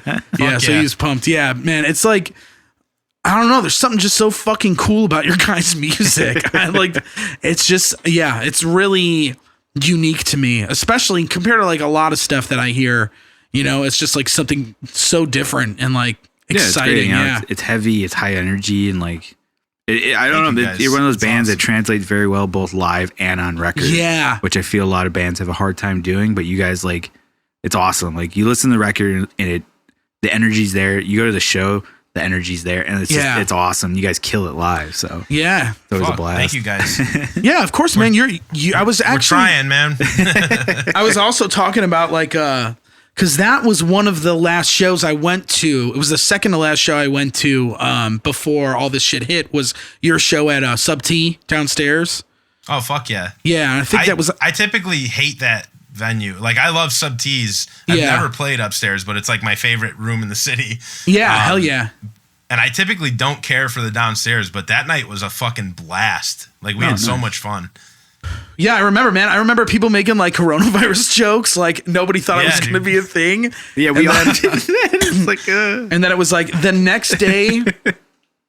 I think the next day was that Beneath the Massacre show that we all went to. Oh, yeah, in the burbs. And that was like sick. And then, literally that next day, that band, like, because that was a Saturday, because I drove everybody's drunk ass there and back. And I remember that Sunday, like, Beneath the Massacre posted on Facebook, like, oh, we're going home. Like, shit's getting real. It's like, whoa, that's so insane. Gotta get home before the borders close on them. And what's so funny was, dude, I'm a huge Acacia Strain fan. Like, I love that band. Even now, I still like really like them. And I was gonna see them at Sub T. They were supposed to play at the end of March. And like, I remember because I was at your show with Eddie from Something Is Waiting. Or well, technically old Something Is Waiting, but Baron Air, Eddie Lynn Paris, and me, him, and his girlfriend were like hanging out at the bar, and like they had all the flyers, and I was like, damn, like the Acacia Strain flyer was there, and I was like, I remember telling them, I was like, you guys don't understand how much, like, because they've never played Sub T before, that's crazy. And I was like, you guys don't understand how I'm crossing my fingers that at least we don't get into lockdown until after this, and sure enough, like, there's no way. It was definitely, it'd be so cool to see him in that venue. Yeah, it would have been all. Yeah, that was like half the reason I was so excited. Right. Yeah, it is an awesome room. The downstairs, when it gets packed, it is pretty cool. Yeah, when it's good, it's really good. But yeah, it's like one of those where if it's bad, it's pretty fucking bad. Dude, it's crazy too. The one time, the time before I was there, before seeing you guys, was me and Alex from Warforged. We both work at Zounds together in the same department, and one of our bosses, he's in a pop punk band, and they were playing a show there. Like, he guest listed us that day. He was like, "Yeah, guys, come out." And we were like, "Yeah, sure." So we got out of work and we took the train there, and it was packed. But like, because I guess they could do underage shows there, like under 21. At the downstairs, like 18 or something like that. I don't know what it is, but there was like a lot of younger people there for the pop punk bands, and like everybody was so nice, and like there was not really any moshing going on. It was just kind of like a friendly pushing, and then everybody was making sure everybody was okay. And that Thieves show, I was just like, oh yeah, like guys were just flying. Like, yeah. The dudes from Adam's other band, Bovice, I met him that night. Oh, nice. And but those guys were like definitely thrown down. Yeah, it was really fun. Yeah, it was cool. We played a show with Bovice in Milwaukee, and it was more bands kind of more geared towards that style, but like, people were getting ignorant as fuck, and I was just like, man, I think back to like when I used to be a little bastard, and I was just like mule kicking people, and then eventually I grew up to be like, oh, that's super fucking mean, I'm gonna stop doing that shit. Yeah. But now, like, I feel like kids have like, they've gotten it to a new level where they're literally like taking fucking garbage cans and smacking them over people's heads and shit. I'm like, it's just like one step away from pro wrestling, right? Yeah, dude. Like a ladder match is gonna break out in the middle of a show. Yeah, I went and saw. It may have been Drowning, if you guys know that band. Oh yeah, I do. Yeah. So like, my buddy Brandon was in the band at the time. He played in SBC. And, hell yeah. So I like went out to one of their shows, and at this point, like, I was an old guy, and I was sort of just like strategically standing in a spot where I'm like, I should be cool here, and some fucking little maybe 100-pound dude came up and just kicked me right in my fucking balls. I almost just dropped. I'm like, oh man, fuck this. I just went right back to the bar. I'm like, I'm done. I'm not even caring about it. Was the show at Grand Bar?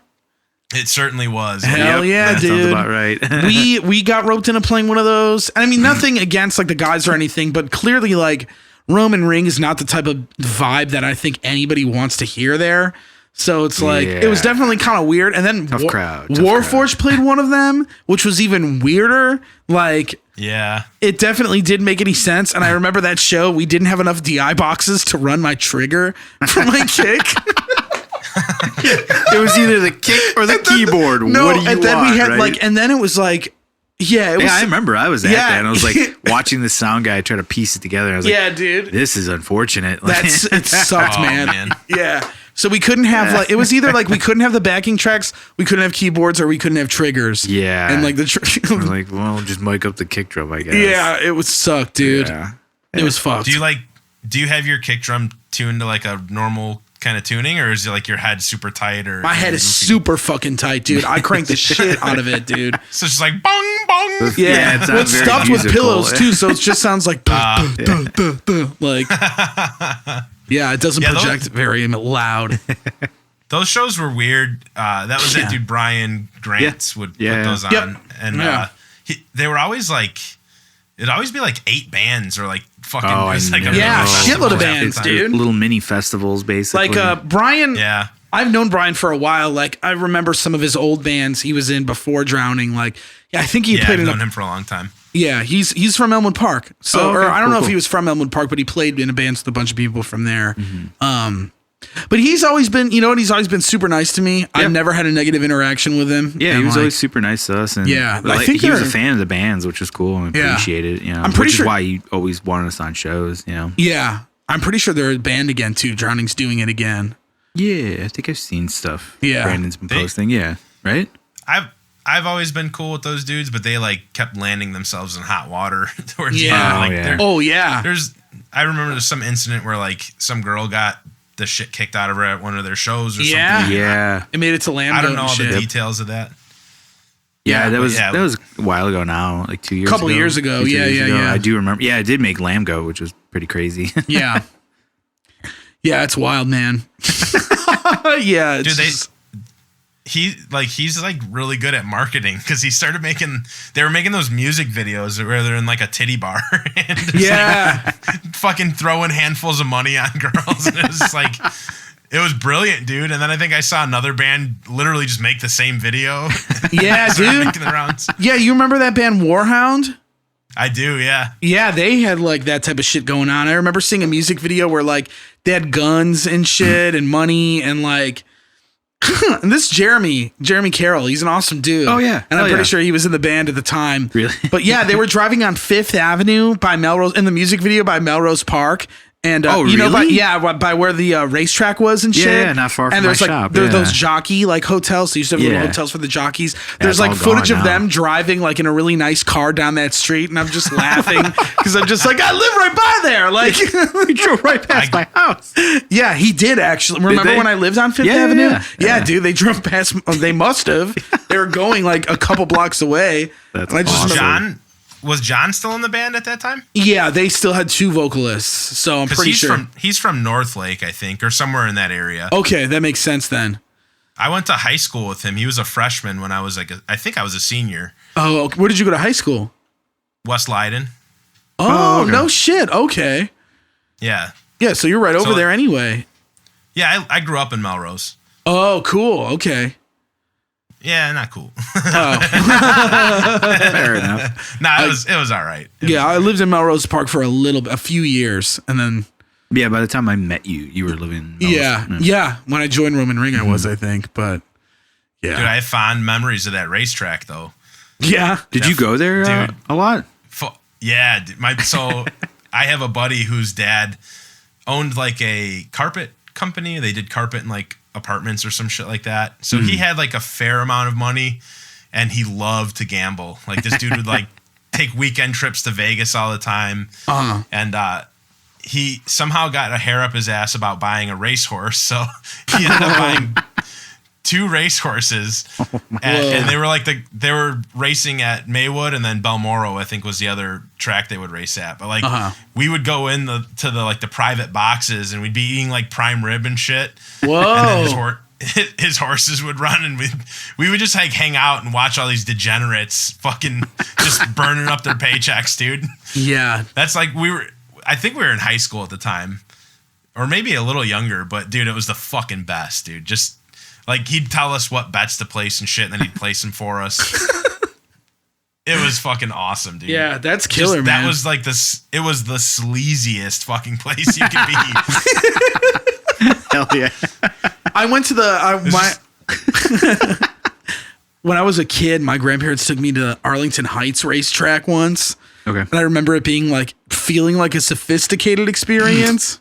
Really? Yeah, and then I went to Maywood once, I think, with a friend, and it was just like, yeah, the total opposite. Dude, I have a good story about Arlington Heights. Yeah. So my brother-in-law, he was engaged to get married, and we were at his like bachelor party. And the first part of it, we went to Arlington Racetrack, and his brother paid for them to, like, on the big jumbo screen during one of the races, he paid for them to put something up like Anthony's Last Ride. And during that race, a horse broke its leg. So they had to fucking come out with the big curtain and put the horse down. And I started yelling, the horse's name was Anthony. It's his last fucking ride. Oh my God. People were like, are they killing that horse? And some lady was like, I think it's the horse's name was Anthony. That's awesome. That's crazy, dude. Holy shit. Imagine if there's that's fucked up if kids have to see that shit. Like, what do you say? Like, Gotta grow up. They just sometime. Dude, they legitimately just bring out a big curtain and put it in front of the horse while they fucking inject it and put it onto a cart. What the fuck? Yeah, it's fucked up. That's insane.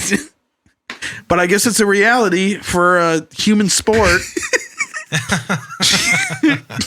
Jesus. Dude, yeah, that's crazy. so funny though. Fucking Anthony's last ride, dude. Poor Anthony, man. We're all like, dude, it's a bad omen, man. You might want to back out of this. But you said did he end up getting married? Yeah, he's married. Oh, cool. It all worked out, man. They're That's good. good. That's good to hear. Shit. Fuck, man. Yeah, that's so funny. So that's cool. So you definitely, because I remember. So were you in any bands before SBC? Yeah. Just like bullshit high school bands, like nothing serious. Yeah. And to be honest, I can't even remember what name we were playing under to start in SBC, but it was just essentially it evolved into Strength by Conviction, and I was in that band for, I don't even know, it had to be like 4 years or something like that. Okay, significant amount of time. Yeah. And in that band, I was like the main person writing all the music and shit, and kind of organizing shit, and then from there it was just straight to Thieves. So I don't have like a big backlog of bands I've been in for sure. Mm-hmm. That's cool though. So then you ended up in Thieves, because I remember I had seen From the Grave at least once, I believe, while they were still doing it, and I remember them having definitely more of that metal-y sound, you know. So it's cool to see that like fused together in a way, you know what I mean? Like through Thieves. I think it's cool. And Yeah, I never knew those dudes. Like growing up in Melrose Park and going to Leiden, all the bands from the area were from East Leiden, and they were all pop punk bands, just literally all pop punk. That's crazy. So we would play. We were like just an awful metal band. Yeah, we would play all these shows with these bands that were like, some of them were like somewhat polished and pretty decent. And I don't know. I'm pretty sure they probably hated playing with us, but like, yeah, they're like, just fucking let these idiots play. Mm-hmm. Let them have their fun. That was like my school. We were like the only heavy band. We were that was like it in high school, and it was everybody else was like a weird, some sort of indie-ish, like indie. like an indie band or like something like that. And then we would play, and we were like, everybody hates this. Like, why are we doing this? And like teachers would watch and shit, and you could see like the shock on their faces, and they're like not stoked, and like. I did have one teacher. They don't know what to say to you about it. We did a show. It was the show that I mentioned in high school where every band covered "Damn It" by Blink-182 because they were all pop. Even the like ska-esque band even did a cover of it. I was like, is this like a joke that I didn't get the fucking memo about? No. I was like, if we had known it, we probably would have done it for shits and giggles. And so, we were the only metal band. I remember one of my favorite teachers came up to me. I was like, he's like, you guys did a great job. He's like, because apparently he was like into metal. And I was like, I was like, this is cool. That's awesome. Yeah. I was like, that's really cool. I had a teacher that like System of a Down when I was in middle school, so I thought he was like the shit. Coolest dude. Yeah, he was the woodshop teacher. And I remember we talked about System of a Down all the time, and I was like, fuck, this guy rules. Yeah. Yeah, it was cool. Dude, I loved System of a Down when I was in high school. I just can't remember how I got to liking that band because it went from like, so before I even jump into this, like those new metal episodes you guys are doing fucking rule. Like, Hell yeah. Thank you. I absolutely love that shit, dude. Hell yeah, it's man. like so funny to listen to Jason, specifically you hearing these bands that you've never heard and like the music like, is so reaction to all of fucking them? like cringeworthy. Yeah, dude, it's really hard, man. And I love when you like the fact that you picked that Mushroom Head record. Hell yeah. Yo, fun fact, fun follow-up. Mushroom had just announced their like first new record in years. That's however crazy. long we just said. We're gonna and have they to dropped a new review it. single. It was not that good. Yeah, well, we're gonna do that album. Oh my god. So I was thinking about that specifically because one band that I enjoyed at the time was El Nino. Hell yeah. And Yes. I feel like it was like I only liked them out of necessity because I took a road trip. It was a fucking 2-week road trip with my mom and her husband when I was in high school. I was probably like a sophomore. Yeah. And for some reason, I decided to only bring 2 CDs, which I borrowed from my buddy. One was Mushroom Head and the other one was El Nino. Oh man. Dude, that Mushroom Head CD sucked so fucking bad that I was like forced to listen to El Nino. Literally for 2 weeks straight, dude. I was like, I was singing the Spanish parts by the end of the trip, dude. I was fucking.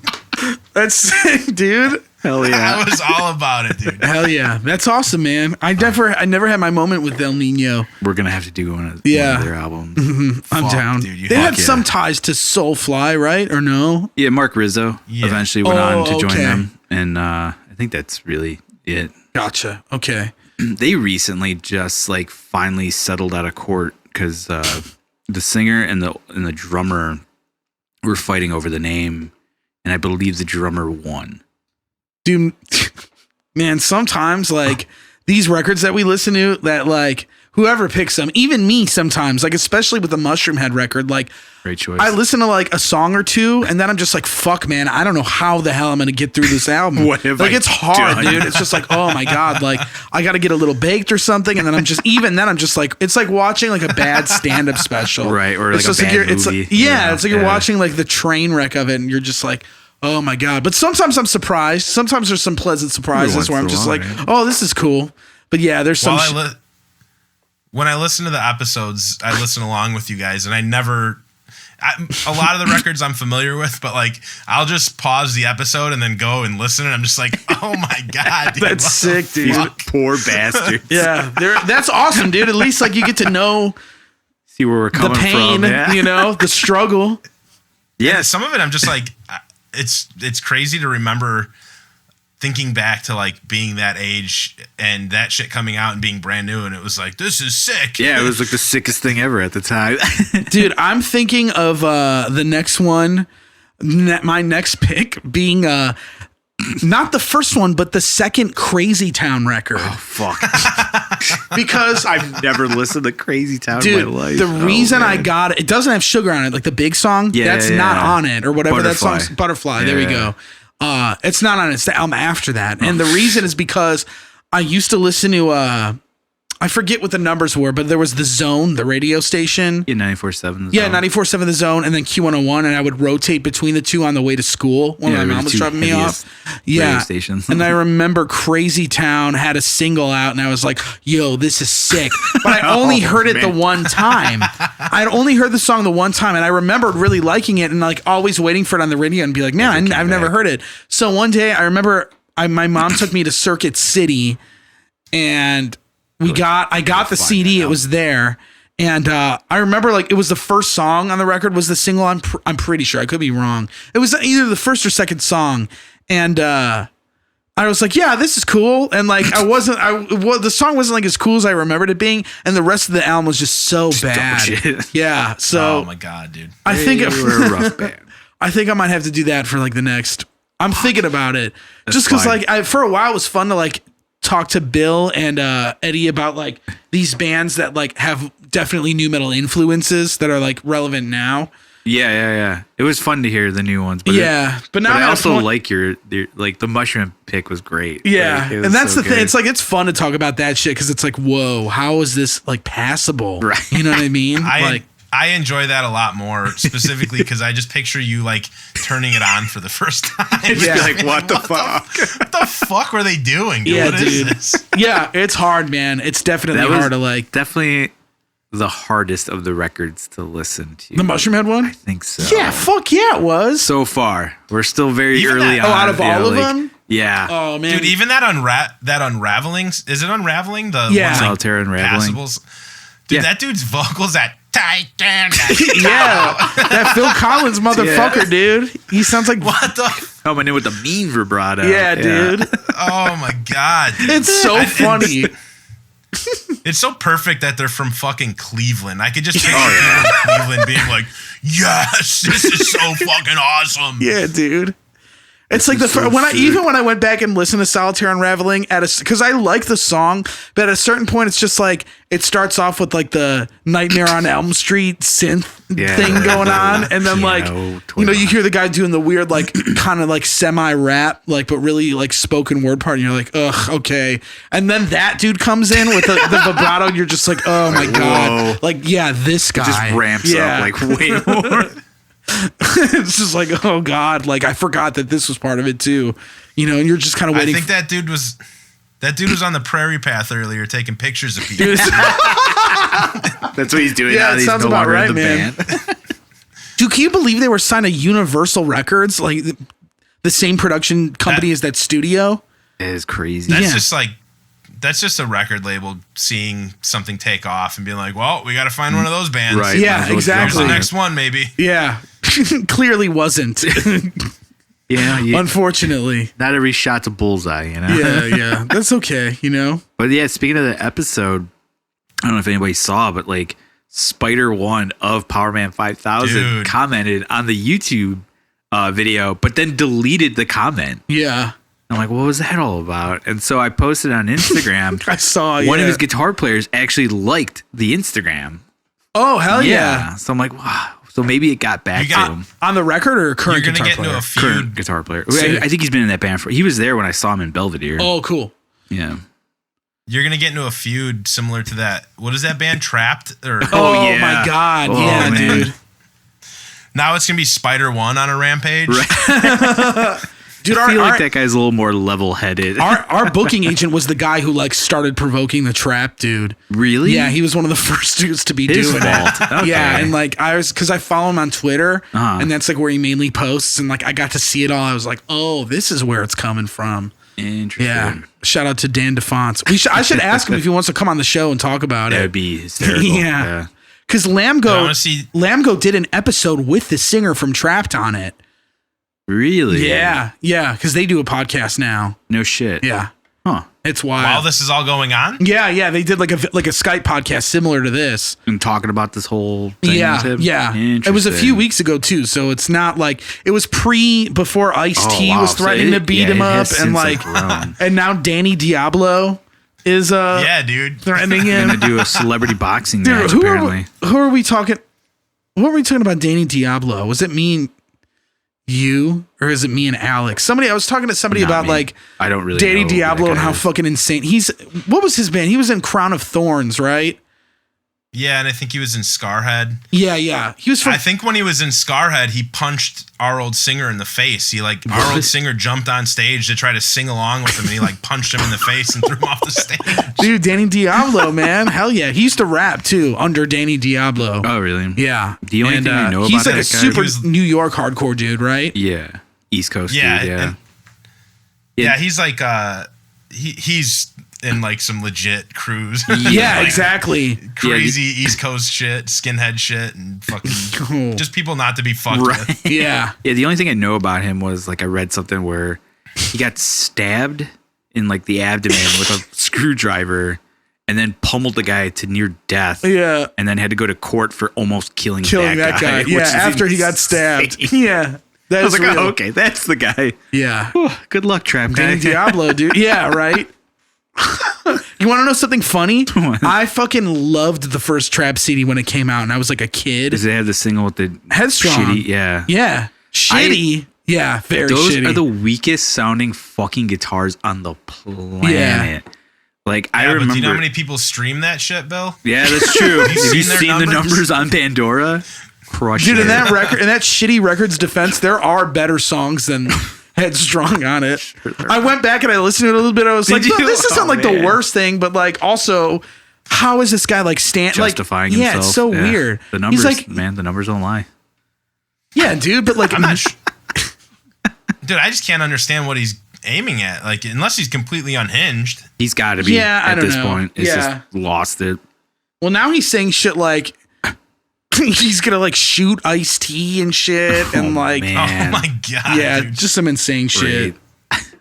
And it's just like they're getting a lot of publicity now. But he's like, this is not his first Rant like this. outing No. as like a big ass Trump dude. Yeah, I remember like maybe like a year ago, he was Yeah. like out in the world with the whole Twitter thing again, yelling at somebody about something. Yeah. And it came and went pretty quick. Yeah. And then I think this was just the perfect storm of having the quarantine and everybody being home Yep.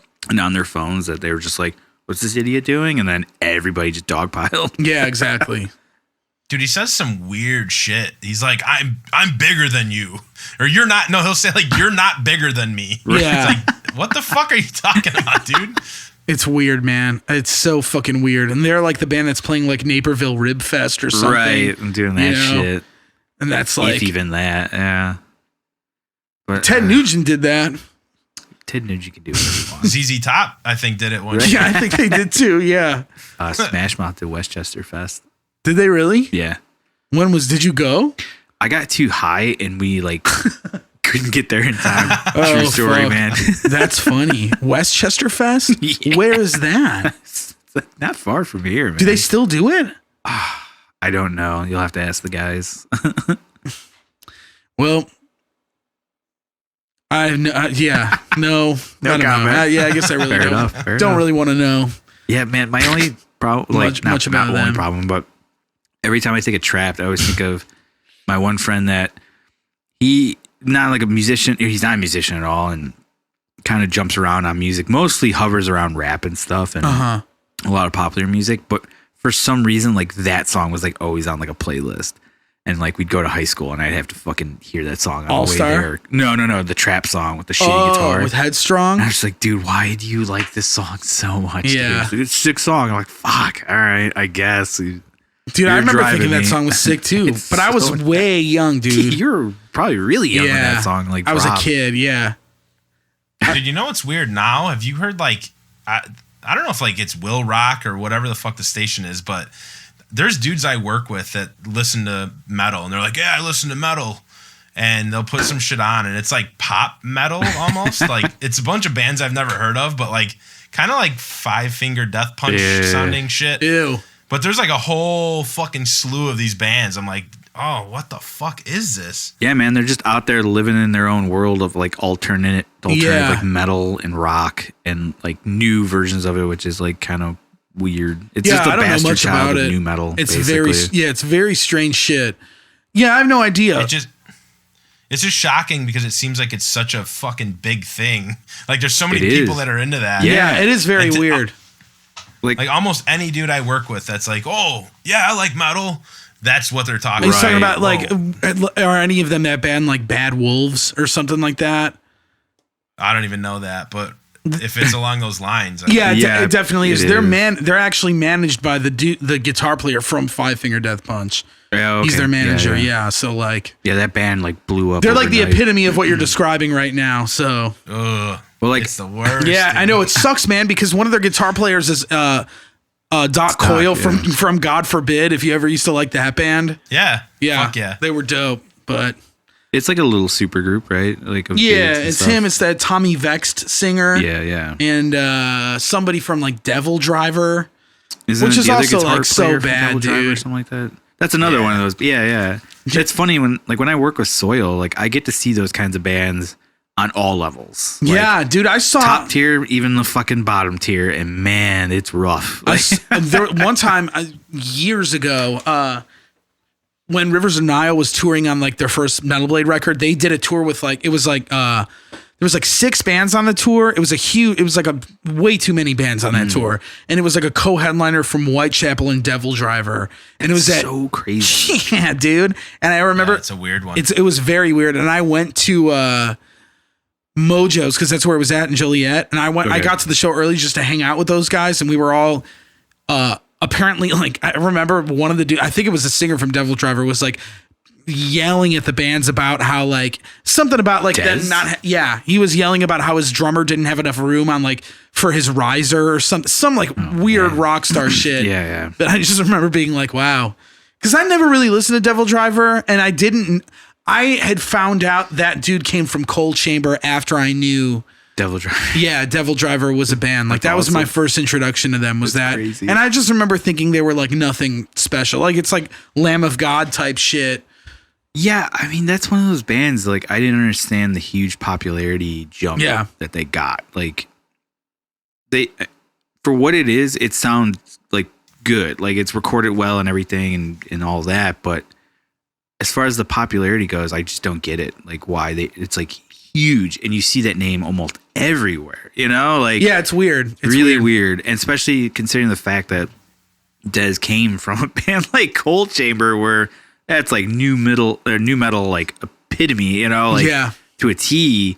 And and Devil Driver seems almost so far from that type, you know? Like, I don't know. It's just weird how that all kind of worked out for them. The worst part about this whole thing is, like, half the time when somebody like off the street is like, oh, you play music, what kind of band are you in? And you're like metal. They might even think that it's like Devil Driver or something that fucked up. That sucks, man. I don't even it sucks. I don't even bother to try to ever explain. People are like, what's it sound like? I'm like, I don't know. Yeah. Man. Like, literally for sure nothing you know. Right. Yeah. It's just so fucking.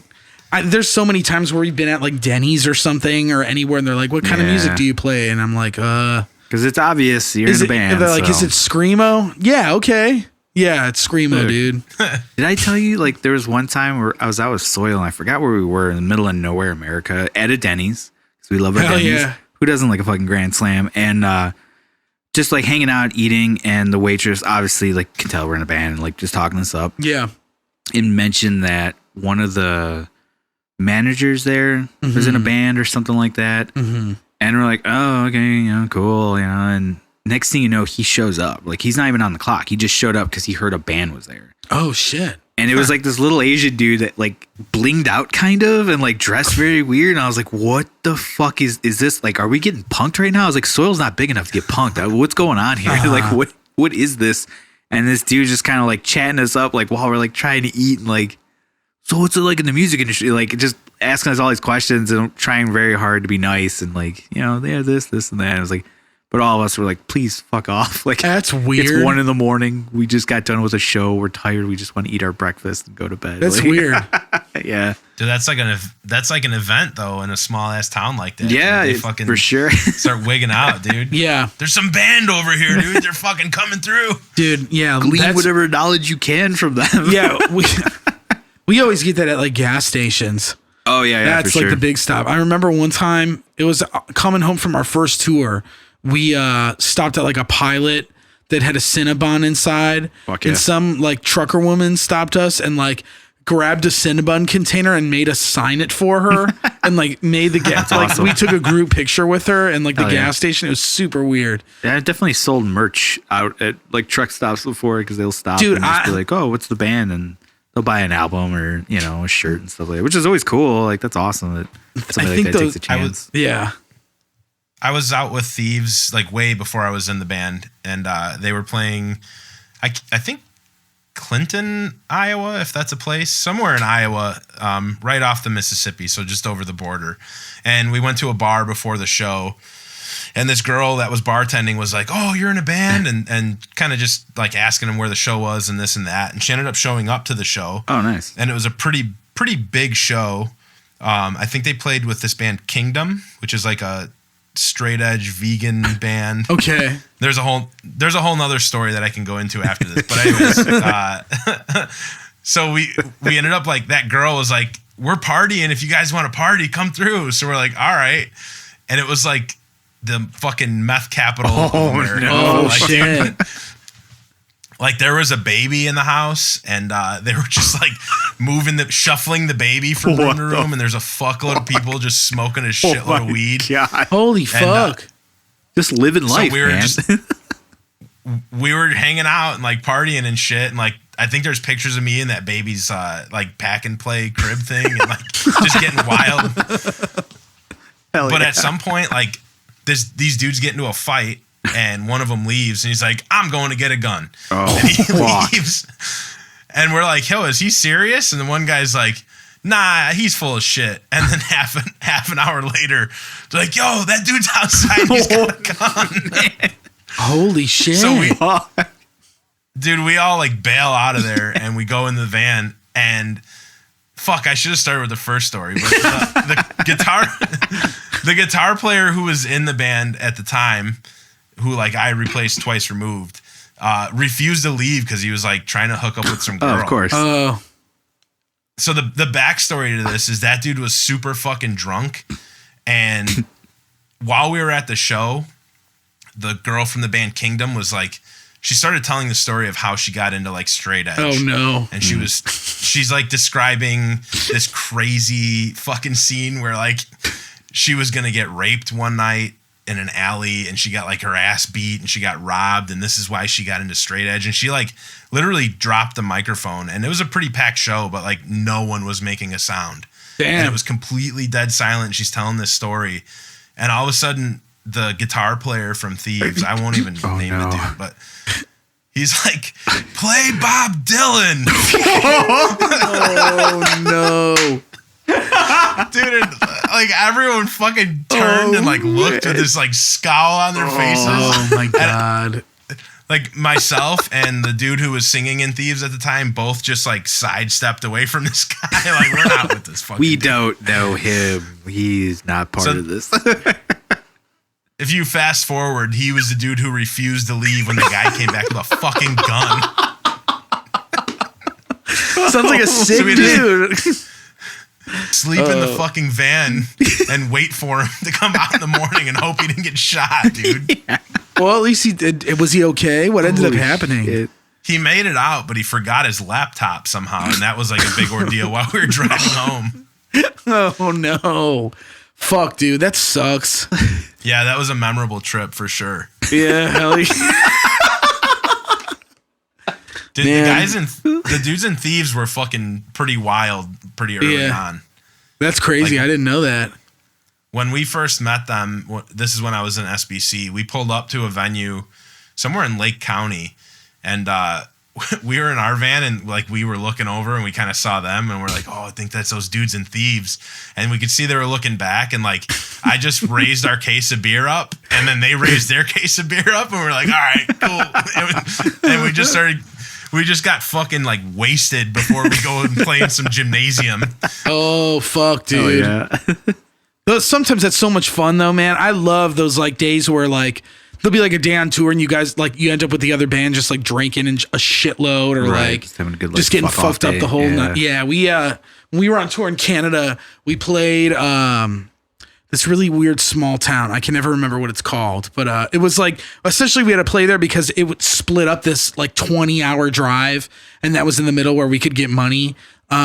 It's right by one of the Michigan borders. I forget what the town's called, but I remember we played at like a hotel bar, which was really weird. Oh, yeah, yeah. And there was like, but the hotel was kind of like a mom and pop hotel, but owned by like Marriott or something. It was really strange. And like essentially like all the bands decided to pay for hotel rooms that night. We were just going to crash there, and we just like, and nobody was at the show. There's like a few people there, and like whatever band opened, and like, yeah, we all just got like incredibly fucked up that night, dude. Fuck yeah.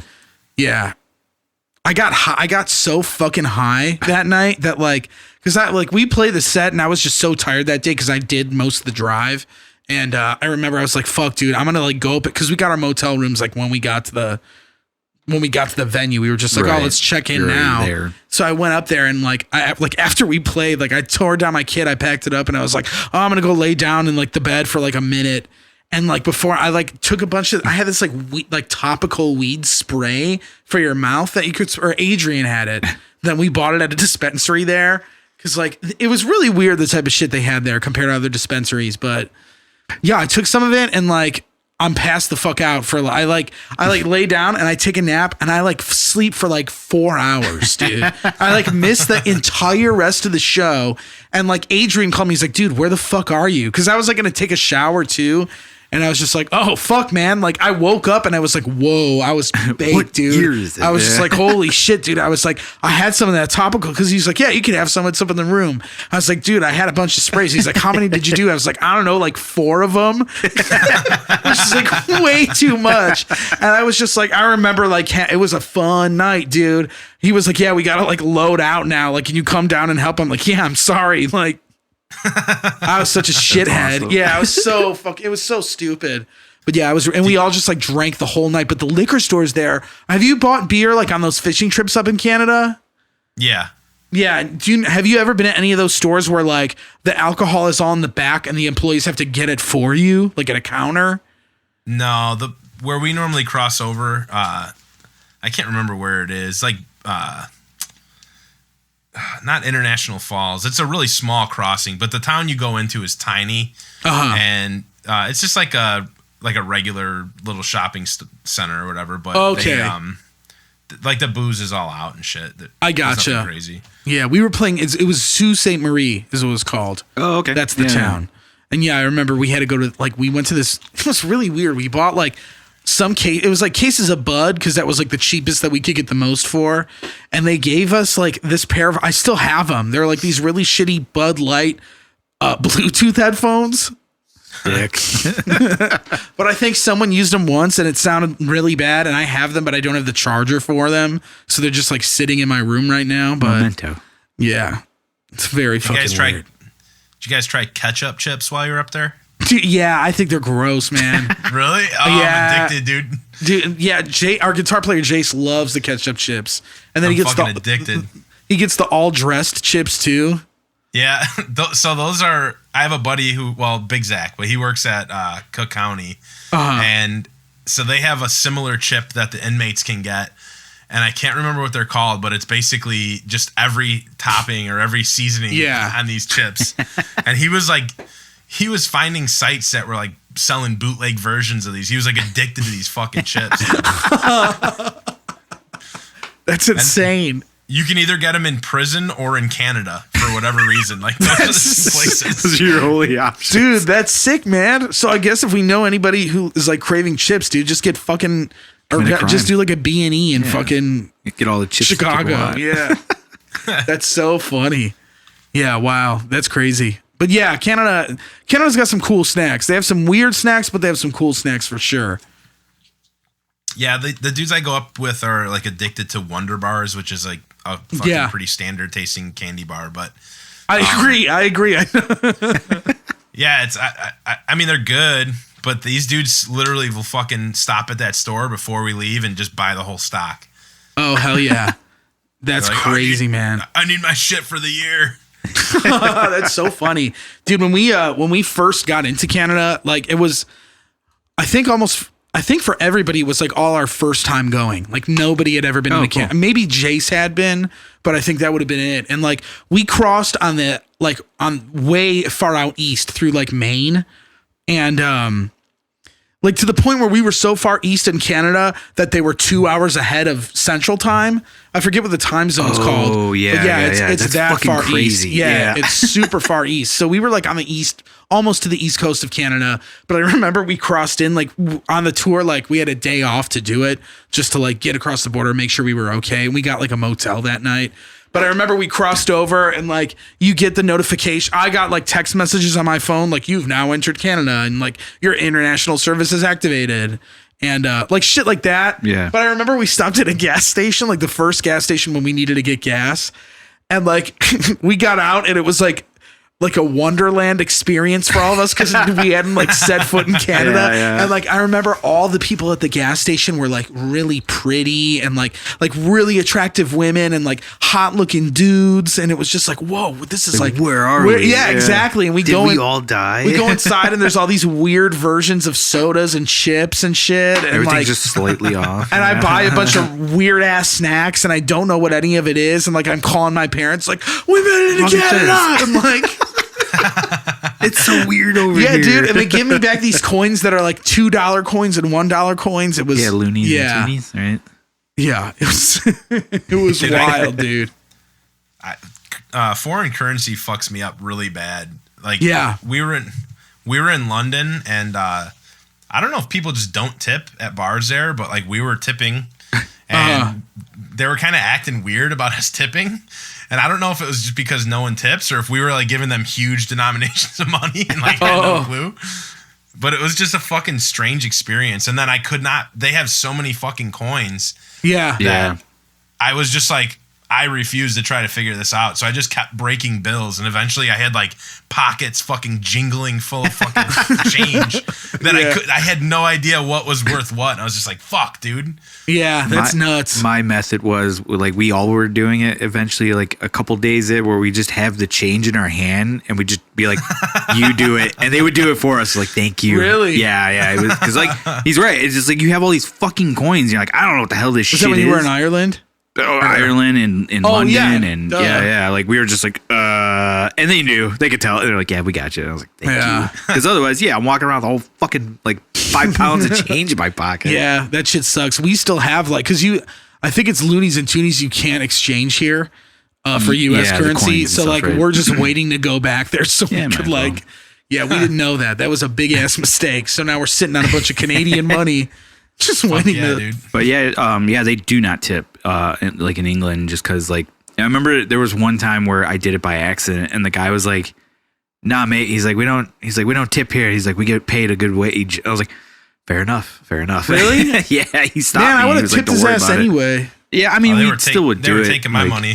Yeah, we would still do it, and like, you know, they were just like, wow, like awesome, you know, like it's crazy. Or some would give you like a weird look of like, why are you giving me more money? You know, because they didn't realize you're like American. They kind of be like, what the fuck's going on? Like, that's fucked up. Yeah. Because I'm from America and we're the best. Yeah. The whole world needs to know it, how good we are. We got money just coming out. Here you go. Here you go. We beat your ass. We beat your ass in war. Here's some money. Here's your compensation right here. Oh man. Yeah, bogus shit, dude. Fuck. Yeah, man. Foreign currency is weird. In Canada, me and Alex like forgot that like you could just take out money from a regular ATM with Chase Bank. Yeah, they cover the yeah, we went to like 2 different currency exchanges to like try and get it all figured out. But then I remember we went to this like mall in the middle of nowhere, Canada, and like we found a store that was like a music record store, and they sell like band merch. And we got like Rush shirts because we were in Canada. Fuck yeah, yeah, it was sick, dude. Yeah, the national band, right? Yeah, dude, and like it was always like it was sick because we ended up bonding because A&W is like a huge fast food chain in Canada. Mm-hmm. We ended up going there all the time because they had like Canada was also like. Every single fast food chain out there had had vegan options already, like Beyond Meat options. Oh, cool. A lot of them before they did here. Mm-hmm. And like, so you could do Beyond Meat at A&W. So Adrian would eat there, and like we went a shitload. Really? Yeah. But I forgot. That's awesome. Yeah, it was just like, and it's weird how different everything is. Like slightly, it's like everything's just slightly a little different, a little off. Yeah. It's cool though. Canada's cool. Yeah, I still haven't been. The people fucking rule. Like, yeah, the people I've dealt with, I've been up there 3 years, I think, just on that trip. But I got fucked over and like scammed real bad. But the dude he was so nice, and I don't think he was actually trying to scam me. I think he was just like kind of an idiot. And I asked for like a quote on what some shit would cost, and he gave me like one price, and at the end it was way higher. But like. I wanted so bad to just like be super fucking pissed and just rip into this dude, and he was so nice. I was like, all right, Yeah. just fuck me in the ass. I don't care. Yeah, that's rough. Dude, they're just so fucking nice up there, man. It's Yeah, like, they all are right, nice. It's very. You didn't mean it. Yeah, there's like weird interactions like that shit, man. Where it's like there's some like I always feel like there's something weird and social off, like when I'm talking to certain people. Like when I've told the story 8 times on the podcast, but like the first time I went to Tim Hortons. And it was like the night we got into Canada, and I was just trying to order a bunch of different food, and like they just kept telling me about like what they didn't have. They were like, "Yeah, we don't have that, man. We don't have that." I'm like, "Fuck, dude. Why don't you just tell me?" Like, what do you? Yeah, it was super weird. It was just I went through like Why 6 don't you just items. tell me the name of the movie you want to see? Yeah, just like, dude, tell me, man. Come on. Dude, they're too polite to correct you. Right. Yeah, it was so fucking weird. I'm just like, okay. Hey, he'll figure it out. Let him keep going. Yeah, exactly. We got plenty of time here, eh? Yeah. Everybody was super nice though. That's awesome. Yeah, everybody was super cool. Were you playing with locals on all those shows? A lot of the shows had locals, yeah. And we saw some bands. There were some amazing bands that we got to play with. Like we played with this cool band called Shape the Above in Montreal, and we ended up like we stayed with them like that night and shit. Nice. And they were super cool, like progressive metal band type stuff, but they were really cool. We played with them, and that was just an insane show. Like the singer from Cryptopsy was at that show. Oh wow. And yeah, like the Beneath the Massacre guys were at the show. I think some dudes from Despised Icon were at the show. Yeah, it was like awesome. Wild. There was like a bunch of Montreal dudes there. And awesome. Yeah, it was crazy. It was wild. And that band I remember specifically being really good. There was another band we played with in like Alberta province, Calgary. We played 2 shows with them. They did 2 shows of that tour. So it was Calgary, and then I forget the other venue or the other city we played, but they were called Proto Sequence. And they rip. They're super cool, like technical death metal band, and they're really cool. They just got signed to a label, actually. I don't remember who it is, but yeah, they got picked up, and good for them. Like they were really cool, and they were really nice dudes too. So that was really cool. Yeah, we played with a couple of like, really cool locals, but then there were shows where we would just play with like locals that didn't make any sense. Like there would be like a super like metalcore band opening for this like death metal package. And it was just kind of like, well, I don't get it. All they had to offer. Were those like smaller towns? Yeah, it was always smaller towns. Like we played it was weird because like we played a couple shows going into Canada, then we went from east to like west, and then we crossed we crossed into North, I think it was North Dakota when we were coming back to the States, and we were doing a couple more shows to finish up. And I remember we played Fargo, North Dakota, and it was just like, it was one of those shows where like they didn't have like a great metal scene out there, and it was in like a weird bar, but it was in like downtown Fargo area. But it was also Pride weekend there. So it was just crazy. Like the whole area was packed. The show was like okay, but yeah, I remember being like really weird like metalcore bands and shit. But yeah, it was cool though. We played some awesome spots with some awesome bands. Nice. Have you guys toured pretty extensively through the U.S. or mainly just out west? I know you guys went out west, right? We went out west a bunch. We've done the west more than the east. We had a bunch of plans to do like the East Coast and the South and all sorts of stuff, but it's kind of fallen through at this point. But yeah, we had hit most of the country at this point last year. We had done like 3 really big tours where they were like, we were gone for at least like 3 weeks. So, or if not more, like one was like a month or a little over a month. One was like a little over 4 weeks. Yeah, that was that Canadian tour. And we did like Canada and like some weird states that you don't always hit going out west. Like we normally don't hit North Dakota or like Montana, like when we go out to like California or something like that. So like you play those spots and just other markets, I guess. But sometimes it's cool. Sometimes it's just like, oh, I get why like a lot of bands don't come through here. Yeah, right. Because there's really not much going on. That's what's hard though. It's just such vast fucking distances of bullshit. Yeah, exactly. Nowhere to stop. West. Yeah, that's the the rough part of it. Like I remember, and that was like when we did a tour in last October when like temperatures really start to change and like different parts, like we'd be driving through snowstorms in like Washington State. And then like, 3 days later we're in Texas and it's like 90 degrees out. Yeah. That shit it threw me off. And I wasn't even like prepared enough for it. I was just like, it's difficult wild. For sure. Mm-hmm. Did you guys have any plans for Roman Ring to get out at all on this new record? Not really. No. Not yet. The thing was like all our other bands all had other plans like to be touring.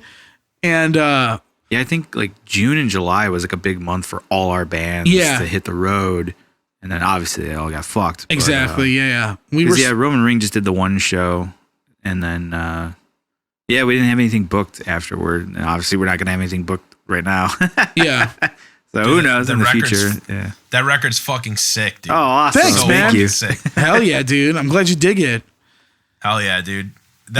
You dropped that, was it Vatican was the first song you guys put off? Yeah. Vatican City, yeah. Vatican City, yeah. Dude, that's like a banger. And then as soon as I heard the rest, I was like, fuck, dude. I don't know if I've really listened or checked out any of your older stuff too much. I think I've heard you guys a handful of times. But, dude, that fucking record blew me away, dude. So sick. Oh, awesome. Thanks, man. Fuck yeah. That's awesome to hear.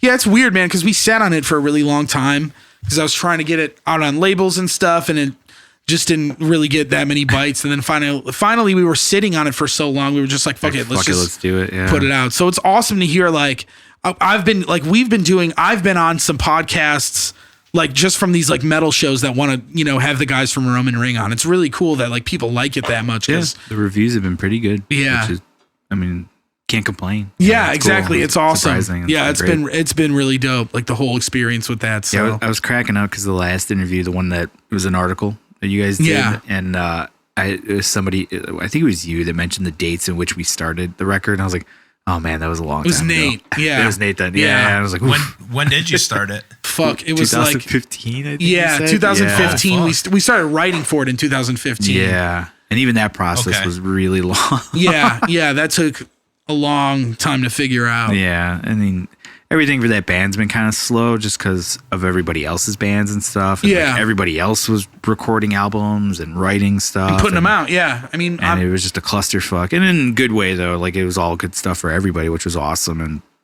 I think we kind of knew that going in. And we were like, all right, we got to find a place to put this. It's either we do it beforehand or try to jam it in the middle of everybody else's stuff. Yeah. And then it just kind of worked out where we're like... did the back end of it, and I think that actually benefited us exactly the best, just because everybody else kind of got on the radar for a lot of people, and so then once the name got out, they were like, oh, these are members from this band and this band, and it's like, well, that's cool. Never didn't know about that. Yeah, definitely. So a lot of people like that are surprised that like found us through our other bands, which has been cool. Yeah, I think it's cool because you guys have been doing this project for quite a while, but like. It's not like you guys just decided to fucking all get together and make a record. Like you were a band already. Yeah. And then you guys just so happen to all be in other sick fucking bands. So yeah.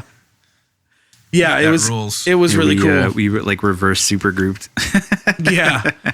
Yeah. That was the whole thing too. Like the advice I kept getting from friends and people that like did it themselves, they were like, do it and line it up with, your other band's albums when they're coming out and, see how it goes. And that way you could kind of play off that, especially like Danny, Through the Eyes of the Dead dropped they were the first ones to drop their record. And then us, and then Immortal Bird, and then you guys. Yep. And it was just kind of like it kept piling and piling. And then Wounds was like... Oh, Wounds, yeah, duh. They were before... Were they the last I think they were... No, they were after... They were before Immortal Bird. Were they? Yeah. Okay. But I don't know if they were before or after us.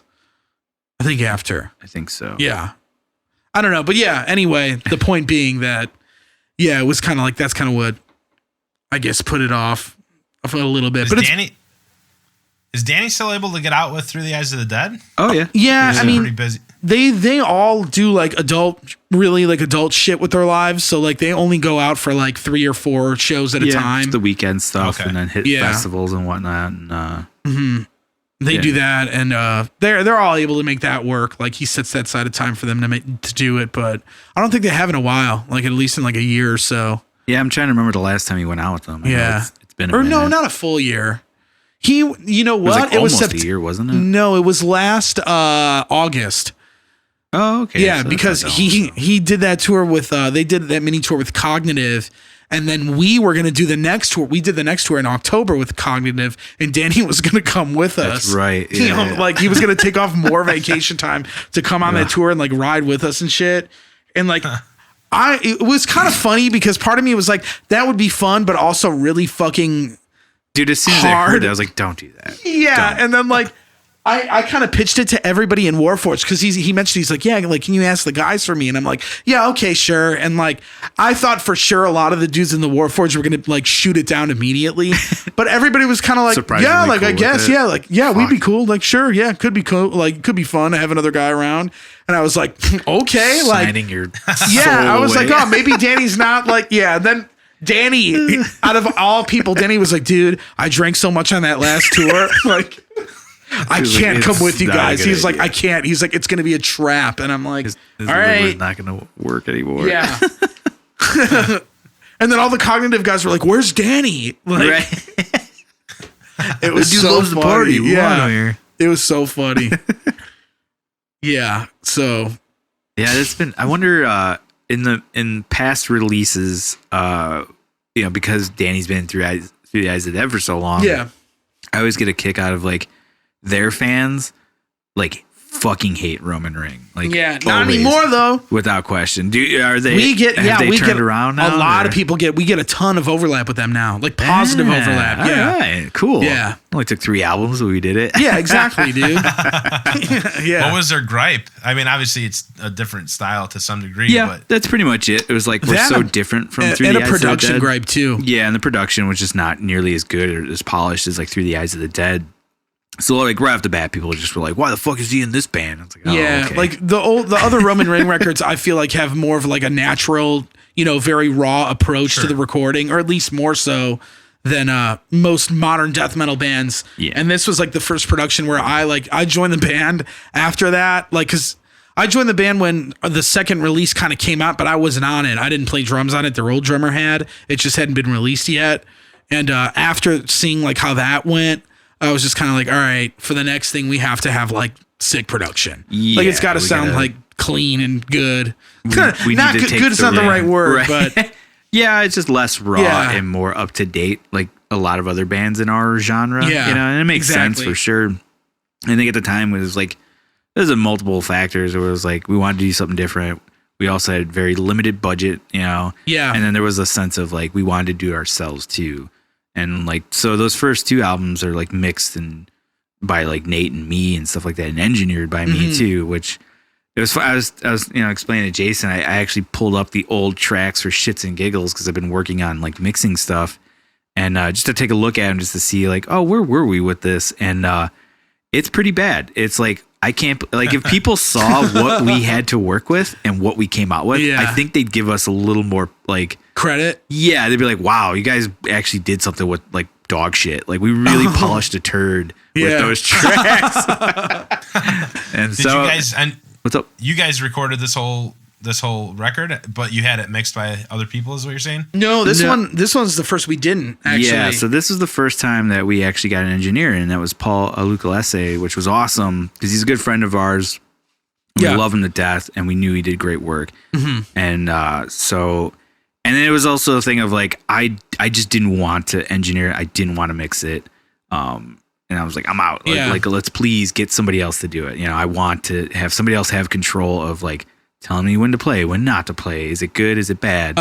Because that was another issue with like the previous ones. Like, I mean, you probably get it. You're your own worst critic, And then if you're there trying to make an album and your buddy's also the worst critic too, it's just take after take after take after take. And like, it's draining, and so time consuming. So like, it was nice to have somebody like Paul come in. And it's funny. There was moments where like me and Nate would be like, let me do it again. Let me do it again. He goes, no. He's like, it's fine. Like you crushed it. Like it sounds great. Yeah. Like you guys are doing a great job. Like you're playing your guitars well. It's like no reason to keep doing it again and again. We're like, all right, you say so. just kind of believed in him and like he believed in us. And yeah, it was great. And he mixed the whole thing, which was awesome. Yeah. He mixed it, and then Rollin, his buddy, mastered it. Yeah. Yeah. And Paul used to be in Warforged before Max was in the band. And we had worked with him, and that's why I was kind of pushing everybody, like, let's go with him. He'll make it sick. And like, he definitely did. But yeah, I mean, the production's awesome. Yeah, it was cool. And it was definitely a really cool process too. Cause like, I feel like all of us got to be a bit more hands-on because we weren't like doing it completely ourselves. So it was like, yeah, we can concentrate on other more important stuff. Yeah. And I remember, when we did the previous release Babel, which I helped like put out, I wasn't on it, but I joined before it came out and I helped, we did it all together. And I remember, we did mastering with this dude. You guys mixed it. Mm-hmm. Bill and Nate mixed it, but then they wanted to, we went with Alan Douches. Yeah. He's like this, he's like metal. He does like mixes like metal records. He's done like a bunch of big bands like the Red Chord and like, yeah, his name's on a lot of stuff. Yeah. And we wanted to try it with him. So Nate ended up facilitating it. But I remember the way they did it was they like sent us 2 distinct versions of one song, and they were like, all right, do you like option A or option B? Yeah. And they both like sounded really good, but in different ways. So it was just really weird though. It was a very like interesting process where we were just like, I guess we like this. And they were like, all right, here's everything. Yeah. And we were just like, oh, okay. Huh. Yeah, it was very strange. So it was cool to have like a different take on that. That's another one where I was like, man, we mixed that, and I feel so bad for Alan Douches. I don't think he did it. His assistant, I feel bad for. Yeah. Having to go through that mess. But once again, it came out, I mean, for what it was. It was all right. So I think it's gotten. Think you'll ever press that to vinyl or? I don't know, man. We're just, I don't know if anytime soon we still haven't even put our new record on like CD yet. We just put it out digitally right now. So that I think is next in the cards, is to do that and then kind of see how it goes. Cause the vinyl thing, like I would love to do it. It's just expensive. And I don't know how much of like, I'm just trying to gauge how much of a demand there is for the stuff in general. Yeah. So I figure like start off with CDs. Cause that way we could see how many people would be interested in that and kind of go from there. It would be sick to do a vinyl just because like the album artwork is phenomenal. Oh yeah, I love the way it came out. Like that would be so cool to see in like a gigantic. Yeah, it would be awesome. Yeah, it would be really cool. I can't remember what they're called, but we have like a pretty cool company we've been working with on small number pressing. So yeah, if you guys are ever interested, or just get a test press made and then give me a copy. I'd like to have it on vinyl. Fuck yeah, man. We definitely will, dude. That's so funny. That's sick, man. When like in Thieves, who facilitates a lot of that stuff? On that LP, a bunch of us kind of took a part of that. Okay. And, I ended up taking care of the test pressing portion. Cool. I'm really bad with names anyways, but I can't remember exactly who we went through, but it was like a pretty well-known dude. Uh-huh. So I ended up just contacting this dude out of the blue and setting that up. Although he got all the files and he was like, I can't master this. This is already mastered. Everything's like pegged. And I'm like, you're not mastering it. We need a test press. Yeah. He's like, oh, okay. I'm like, am I an idiot? Like, do I completely not know what the fuck I'm doing? And I said something that like misled this dude. I'm like, I don't know. Fuck. Just give me the fucking record. Yeah, dude. Yeah, it's just weird. When we did it, like we didn't have any. It was like the label that went through whoever they pressed with. But like they sent us like the first test press, and I remember there was like an error on one of the songs or something. So then like we sent it back with like the time marked or some shit, and then they sent us another test press, which ended up being fine and fixing the error. And but yeah, man, that process seems so fucking weird to me. Like, dude, it was the whole process of us getting that LP recorded was crazy. Like, yeah. When I joined the band, they were writing that record, and I started contributing to that, and we were writing on that record for like maybe a full year before we started looking at getting in and recording it. Wow. And we started recording it with one person, and it just didn't end up really working. I think we recorded the whole record. We tracked everything with one person. And it didn't really work out. And we ended up kind of deciding to re-record the whole record with our buddy Eric. Oh, okay. So he ended up recording it. So he engineered it, he mixed it, and he mastered it. Wow, that's and we awesome. talked about seeing it. We were gonna see if someone else like maybe kicked around the idea of getting it mastered by someone else, just to see if it kind of gave it a different vibe. But it sounded pretty awesome the way it was, so we just said fuck it. And by that time, we'd recorded it twice, so we were like, let's move it along here. Hell yeah, I hear you, man. That's a lot of work. I'm pretty sure it was the dude Eric who was telling us like, you should get this mastered by someone else, and we're like, no. It sounds good. That's funny, man. Yeah. Yeah, in the past when I've mixed stuff, I always told people, I was like, go somebody else to master, just because, like, for me personally, it's like I've already heard the song so much that my scope of it is only so much. So it's like kind of nice to have that second pair of ears. Second pair of hands, yeah. I mean, if you like it, then fuck yeah, why not? You know, like hell yeah. I agree. Yeah, it's wild.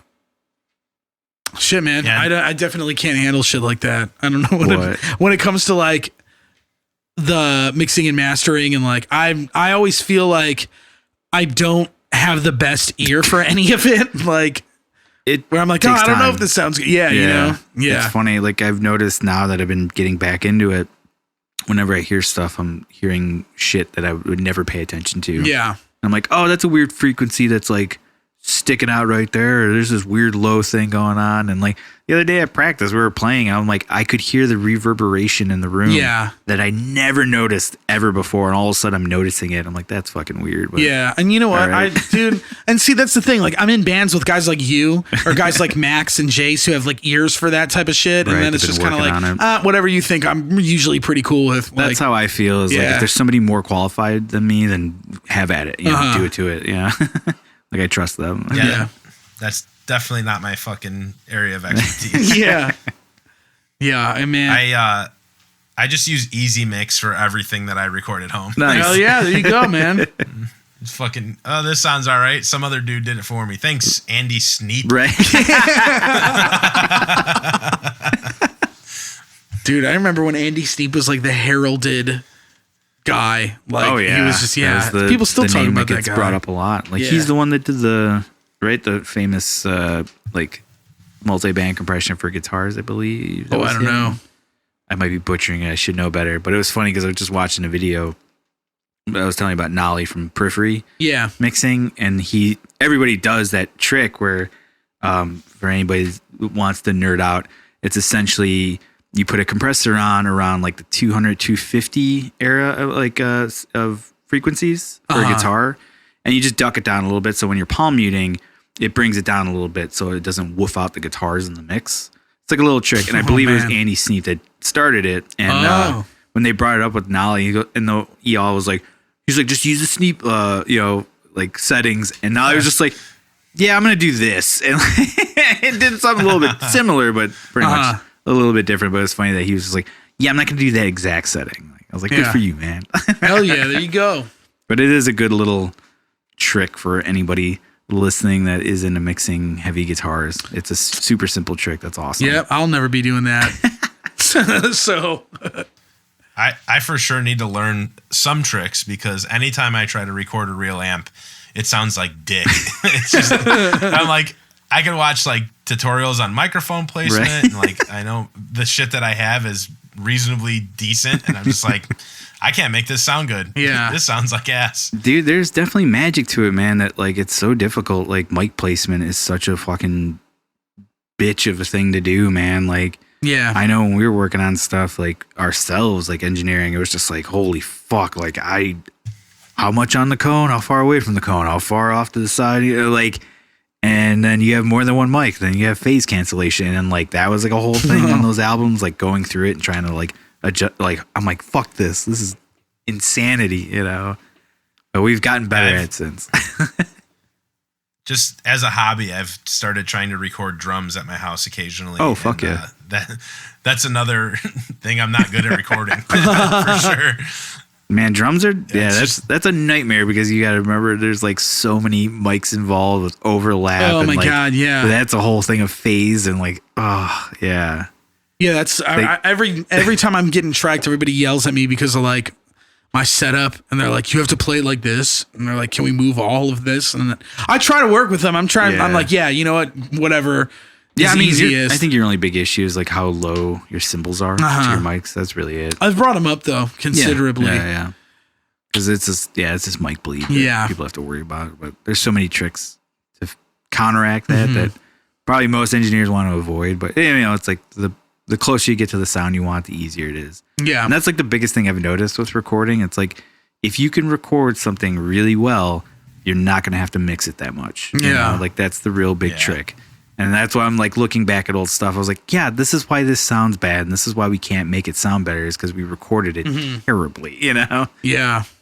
Yeah, man. Like the more I think about, I don't know, every single recording experience I've ever had has just gotten like easier and easier, but I haven't had that many, you know? Yeah, but I mean, you've had a good amount, and like, you get older, and you know what to expect, you know how to go into it, and yeah, dude, I used to hate it. Honestly, I used to hate recording. Yeah, it's super nerve wracking. It just like exposes how fucking bad you are. Oh yeah, in your instrument, and it's just like, oh man, like some part that even a part where you think you're nailing it, and then you're like, oh look, actually, it's really bad. Not only do you get to hear how bad it sounds, but then you get a visual representation of how bad it sounds. Yeah, under the microscope, and you're like, your kick is this far off, your snare's missing. Yeah.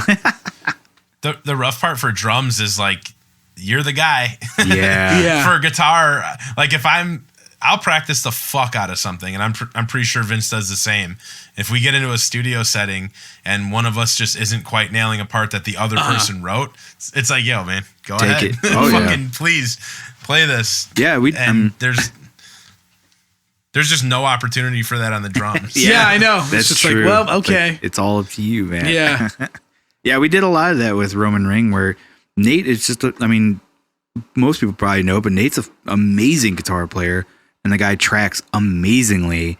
Yeah. And better than me. So like a lot of times I'm like, dude, you just take the reins, like just record it. Like, and it's funny because he'd be like, you sure, man? Like, don't you want to be on this? I was like, yeah, I want to be on this, but I also want this to sound as good as it possibly can. Yeah. And that means you're going to have to play some of these parts, you know, and you're going to crush it and it's going to be worth it in the long run. You know, like I don't care. Like I have no pride in this, you know, my dignity is still intact. Don't worry, you know, like just kill it, man. And so, yeah, that's definitely the way to be, man. Like Vince writes very, very drastically different types of riffs than I do. And just the way he plays, like he's got like a claw hand. We kind of always make a joke about it, but like the little hand going. He's like, dude, he just like keeps his fingers in super fucking tight. And like, he does a lot of really fast transitions on strings from like, it's really weird. And it's off-putting for me. So like I've got fucking humongous hands. Yeah. And like, I've got a little bit more of like an open way of playing. Yeah. So there's certain things that he writes and I'm just like, what the fuck is this, dude? Like, and I'm just like smashing my fingers together trying to fucking do what he's doing. Yeah. And then on the flip side, there's like, I'll just do like a giant, like 7 or 8 fret spread on a riff. Like, here, play this. He's like, What the hell, no. man? It's funny. He's like, just stop. So, but in those situations, for sure, I'm like, here, man, you could track all of this. Right. I couldn't care less.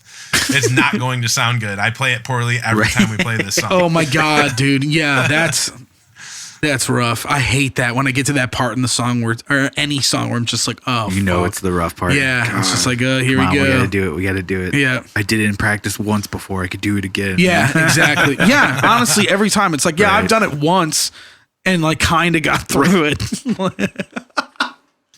Yeah. It's hard, man. Luckily for us, our shit's like typically pretty chaotic and like dissonant sounding. So people are just like, what? Par for the course. Yeah. These guys are doing their thing. It's cool, man. Yeah, I love that sound. It almost has like an integrity vibe to it a little bit. Vince would be stoked to hear that. He loves integrity. Yeah. For sure. Do you like that band? I think it's, I'm not like huge on integrity, but I kind of like their stuff a bit. For like that kind of dark hardcore. Yeah.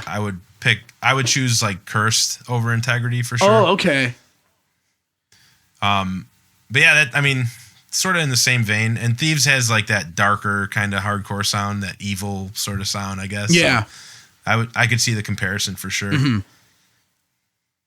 Definitely. Yeah, I definitely, that's what, at least that's what comes to like my mind at first. But that's because like, I don't know much about hardcore period other than like the very, I don't know, surface level type stuff, I guess, that you see.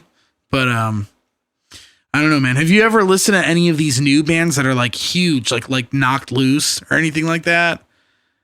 I honestly don't know if I've heard anything from Knocked Loose. I've heard some shit from like Code Orange. Okay. Not super into it. Me either. That's fair. Yeah. Yeah, like I haven't really given any of those bands the time of day, really. Mm-hmm. I hear you. I'd say like the newest hardcore band that I really like, which is not a new band, would be Harm's Way. Oh, hell yeah. yeah. They're awesome. I've seen that band Yeah, they're live a sick, couple for times. sure. They're awesome. Yeah. Yeah, I remember the first time I think the only time I saw them, I forget where it was. Maybe like Bottom Lounge or something. Sick. Or like, yeah, I don't remember where it was. I remember though that the singer was still wearing like a ski mask on stage though. Oh my god, dude. Yeah, and he was like jacked, and it was just like, He's a big Jacked boy. as fuck. yeah. I think they played with Trapped Under Ice, but I could be wrong. I could see that being a show. I did not like that band No. when they were around. No. We played with Harm's Way once. It was Weekend Nachos in Harm's Way in Minneapolis in this venue. It was called the Medusa. It was like it was kind of like a squatter spot, I think, or I don't know if, I mean, there was like a ton of crusty punks there, and people were like legitimately freebasing crack outside. It was fucking crazy.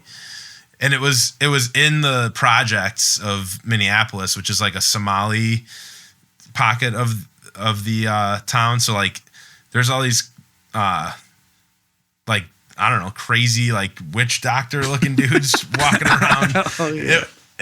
It was fucking wild, dude. But the venue was nuts, and Harm's Way played, and like it just fucking, the whole place got like just destroyed.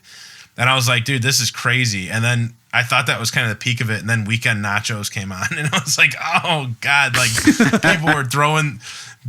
I think their singer threw the microphone stand into the crowd immediately, and then people were like swinging that around. I was like, someone's actually gonna lose an eye.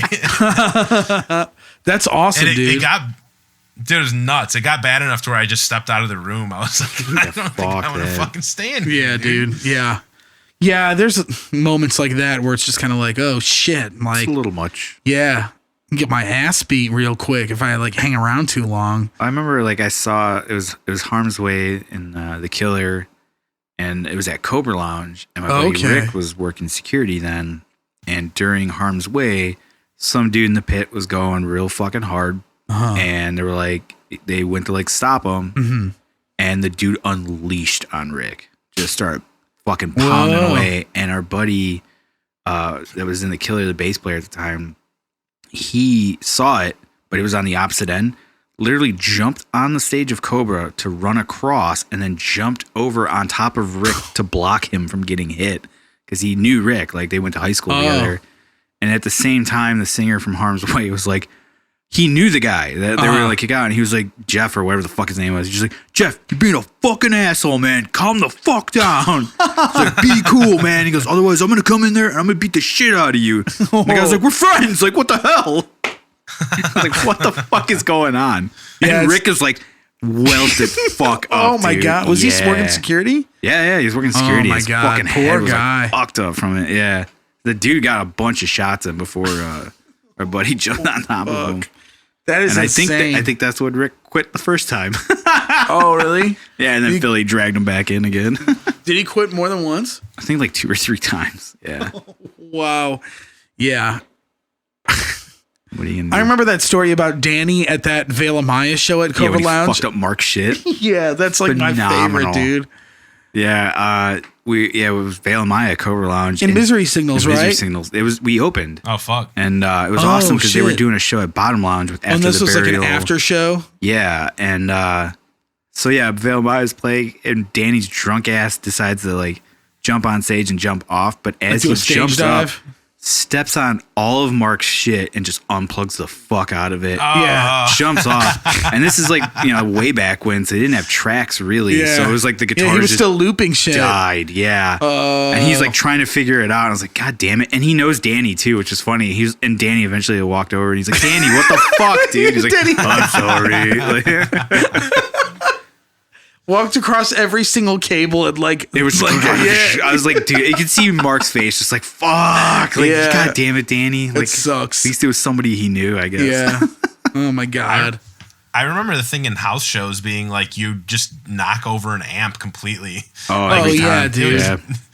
And actually that you guys were at that show, or at least Jason, you were there. That DIY spot a while back that we played at. Yeah. In Logan Square? That fucking show. Yeah. Yeah, I was there. Me and Alex went after work. Yeah. So like kids were getting pretty rowdy at that show, and just consistently, I don't run many pedals, but one of them's a fucking tuner.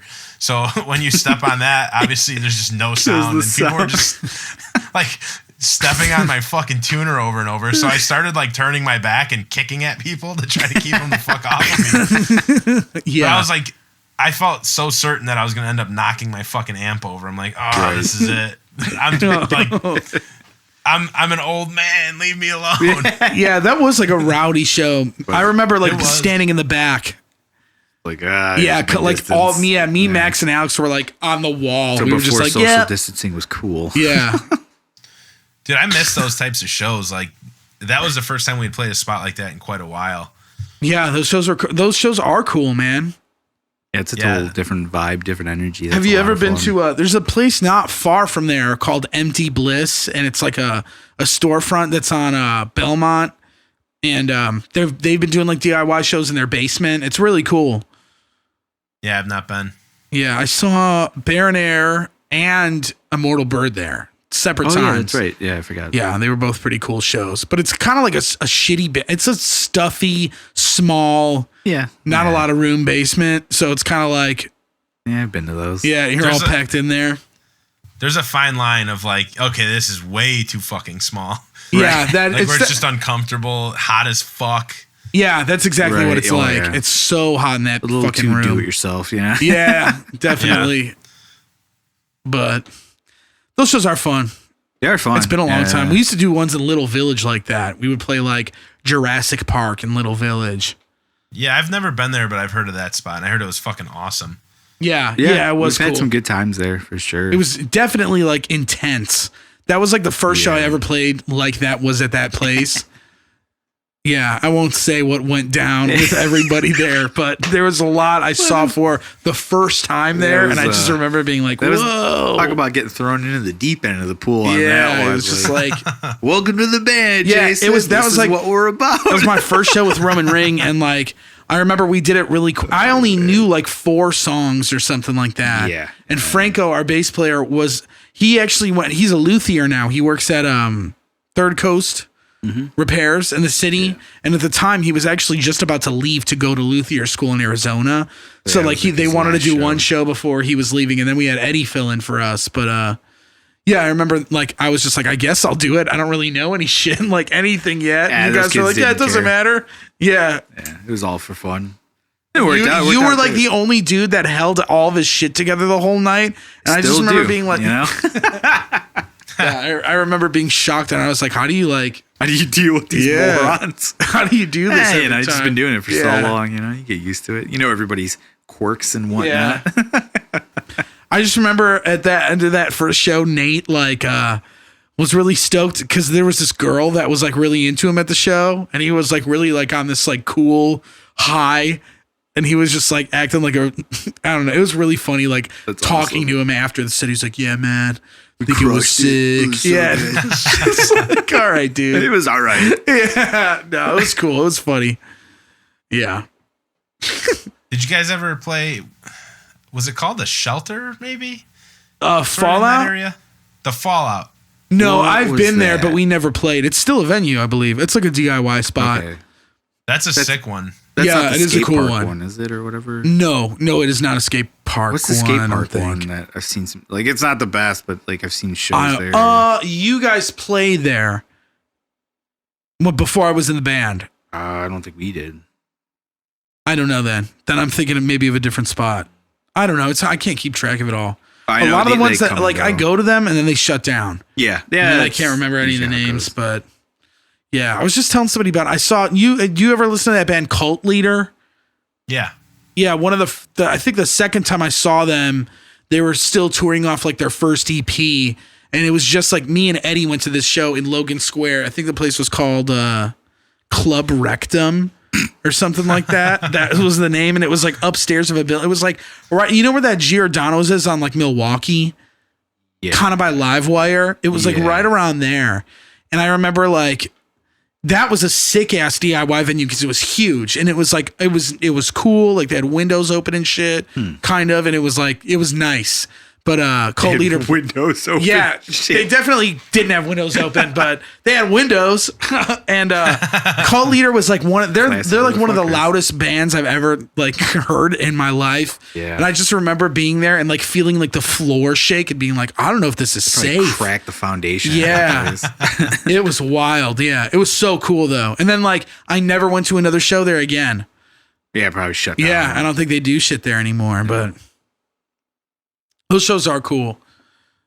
Dude, that last show at Sub T, I had earplugs in, but for some reason, my right ear was like shot for fucking 3 days after that. Whoa, like really? I was nervous. I was like, this is it. This was the one. I'll never be here again. This is the one that broke my ear. That's what, did you ever figure out what happened? No, like, I just ditched those earplugs. Like they were really expensive, but they're just not cutting it, I guess. Yeah. I hear you. Yeah, that's rough, man. That's like scary shit. I definitely didn't wear earplugs for a long time. Really? And yeah, and it was so stupid, but yeah, I get it, man. I knew plenty of people that were younger and I just didn't. Yeah. Yeah, it was mostly when I was in like high school and shit and like, but I definitely like, I mean, now I wear the in-ears, so. Right. I mean, I definitely did too when I was really young, like. And eventually it's like, okay, I got some ringing in my ears and this is just not good. Yeah, dude, sometimes I feel like my inner ear twitching a weird way and I'm like, maybe that's not good, you know? Yeah. Dude, I've had some really stupid fucking moments. Like we played a split set with this band called Cove from Nashville. And it was a show in a living room in a house. And it was like a tiny fucking space. And they were just directly across from us, and we would play 2 songs, and then they would immediately play 2 songs. Dude, that's awesome. It was sick. I think there's a video of that somewhere, but like everyone in our band was like, "Oh, we should have wore earplugs for that one." Like not one of us wore earplugs, and it was seriously the fucking craziest ringing in my ears for the rest of that fucking run, dude. It was fucking brutal. Like I think the only time, the rest of the time we were out, I think we did like 3 or 4 more shows on that run, and the only time I could hear normal was while we were playing. I'm like, oh yeah, this sounds normal again. That's fucked up. It was awful, dude. I've had like shit. Just a handful of those moments, and I'm like, all right, I need to stop this, dude. Right. Yeah, goddamn. I don't even remember the last time I haven't worn earplugs. And it's funny, like I do baby my ears and like I get shit for it because I'll go to bars and I'll put earplugs in. Really? People are like, what the fuck's wrong? I was like, dude, this music's loud enough and we're going to be in here for like an hour or 2 and like on tour? On tour at home. Like, yeah, man. Really? Yeah. Where have you worn earplugs to at bars around here? Any fucking bar that's blasting music. Oh, that's a lot of bars. Yeah, it is a lot of bars. And I do it pretty regularly just because I always have earplugs on me. Yeah. Good for you, man. I definitely don't do it enough. And it definitely works out because like I've talked to other people in my age that are like, yeah, man, I got this constant ringing all the time. Or if I go to bed, I need to have white noise to cover the sound of ringing. And I'm like, what the fuck? And and I've sat in silence. And I'm like, yep, I don't hear anything. So this is awesome. Like I'm doing good. That is the shit. Yeah, dude. Like, I love leaving a band practice and I'm like, oh, I feel fine. Like I love that, dude. Or whatever. Yeah. Yeah. How are the in-ears for that? For me, they work pretty well, at least for like Warforged shit. What do you have going into your ears? I have a click, which is pretty loud, and then I have album tracks behind that. Okay. So like, because I don't have like a live mixer, so I'm not taking anybody's live mix, and it's like our songs go so fucking all over the place that like I kind of need like it's good to have that album. I like having the album tracks there exactly because I'm like, all right, it's gonna be exactly the same every time, and but I keep it pretty loud. Like it is pretty loud in the mix. That's dangerous too, because I mean, some argue that in-ears are worse, just because you're still getting a loud, this loud. But that's the thing. It's like if it's not too loud, I can't hear it at all. You know what I mean? Depending on where we're at. Yeah. But I mean, it's like it's one of those things where if you're gonna do it, you have to get some pretty decent in-ears. Like sometimes the custom molded ones work really good because you just want total isolation from outside, so that way you're not cranking up the volume. But yeah, you hear it from a lot of dudes that like they work. Use them. Yeah, I like them though. I like them a lot, and I like using them because they're easy to have, and like they get the job done, and like it blocks out. Like with Roman Ring, I don't play to clicks, but I'll put them in anyway when we're practicing, just because I don't have out noise. Yeah, and it works well enough. And I used to use like those Vic Firth noise canceling headphones. But they're like huge and they like clamp down on your head. And I have a huge head, dude. My head is giant. And like, so like my ears would, my ears would fucking hurt after wearing the headphones so long. And I'm like, God damn. And like, I'm playing drums. I'm a fat guy, so I'm sweating constantly. And it's just like, they would get so gross. And I was like, I can't be doing this. Like, it's killing me, And then like, it would suck because like, we would be done playing like a set at practice, and then like it's Nate would be fucking around shredding on his amp, and it's just like, well, I can't take these off, like keep those on. And my head hurts, so I would like stand outside of the room and just be like, oh my god, like fuck. So yeah, it is a lot nicer than that at least, but yeah, they're cool, man. I mean, the Max and Jace actually just bought wireless in-ear sets. We haven't had a chance to try them yet, but yeah, I mean, they're awesome, dude. Live, it's just like a huge stress reliever for me. Like, just because of the fact that I know I'm going to not have to worry about the live mix as much. And like, it's just, I don't know. It saves like so much stress that could be there. It saves setup time too, because you're not ringing out monitors with somebody. Exactly. It's like, oh, we're good to go. Yeah. I mean, I usually tell them to crank up my kick drum in the mix sometimes, like in my monitor, so I can hear it. But otherwise, like, it saves up a lot of. You get a little butt kicker for your seat. Oh yeah. You ever seen one of those? Yeah, I have. Those are cool. Basically, it vibrates your butt. Yeah. I you know what? Like, well, I'm like trying to formulate what I'm about to say here. In-ears, monitors, butt kickers. The thing is, I mean, we'll have shows like that one at Grand Bar where it's like, oh, 2 DIs, you guys are fucked. Right. Or like we'll play shows that have like in a venue that doesn't, it's like in a parking lot. Right. So it's just like, there's no I got this 6-channel powered mixer, but only 3 channels work. So. Yeah. So it's just like, if they don't have a speaker where I can even hear anything, like instead of just relying on myself, like going in cold, no click, no references at all. Like, and like, that's the thing, like Warforged, we have so many fucking parts where like, if one person fucks up, it's just like, everybody's like, what? Yeah. So that way it's like, if that happens, I can't even hear it, Right. You're just trained. Yeah. But a lot of people are shocked. Some people are like very surprised when I say that, because they're like, they feel like you're more prone to fucking up if you can't hear the live mix of everybody else, which is interesting. I would think not. Like, I don't know. Yeah. But I've heard. As long as those dudes know to get the fuck back with where you're at. Yeah. Which should be easy enough. And they usually do. Like here's a drum part, you get right back on. Yeah. And typically that's like, you're fine. I mean, no one's going to notice when like the guitar player plays like the one fucking sour note. Right. Although we did play a show not that long ago where I completely fucked up a song and derailed the whole band, and it was the first song we fucking played. Oh man. Like we have like this, it's not really like a breakdown part, but like, I don't know, it's just the end of the song goes like into a semi breakdown kind of part. And it ends up in these like portions where it's choked. a number of times, and I lost count completely. And I remember just thinking like I was dazing off as I was playing it, and then I just caught myself, and I'm like, where are we at? And then I went into that part like 3 full measures early, and then I looked at Adam, and I'm like, oh, this motherfucker just fucked up. And he looked at me, and then somehow through the look I gave him, I convinced him that he fucked up. So he started playing what I was playing, but everyone else continued to play the proper count. And it was a fucking train wreck, dude. It was so fucking bad. It sucks. And then I didn't, at the show, I wasn't certain. I'm like, did I fuck that up or did he? And we like filmed that on a GoPro, and I watched it, and I'm like, oh man. So I like texted everyone. I'm like, I feel really bad. That was 100% on me. I'm fucking sorry. I don't know what happened. Yeah. Yeah, it happens sometimes, man. Just sometimes just like your brain farts. Yeah, completely. And it's just like, oh fuck. Like, what are you gonna do?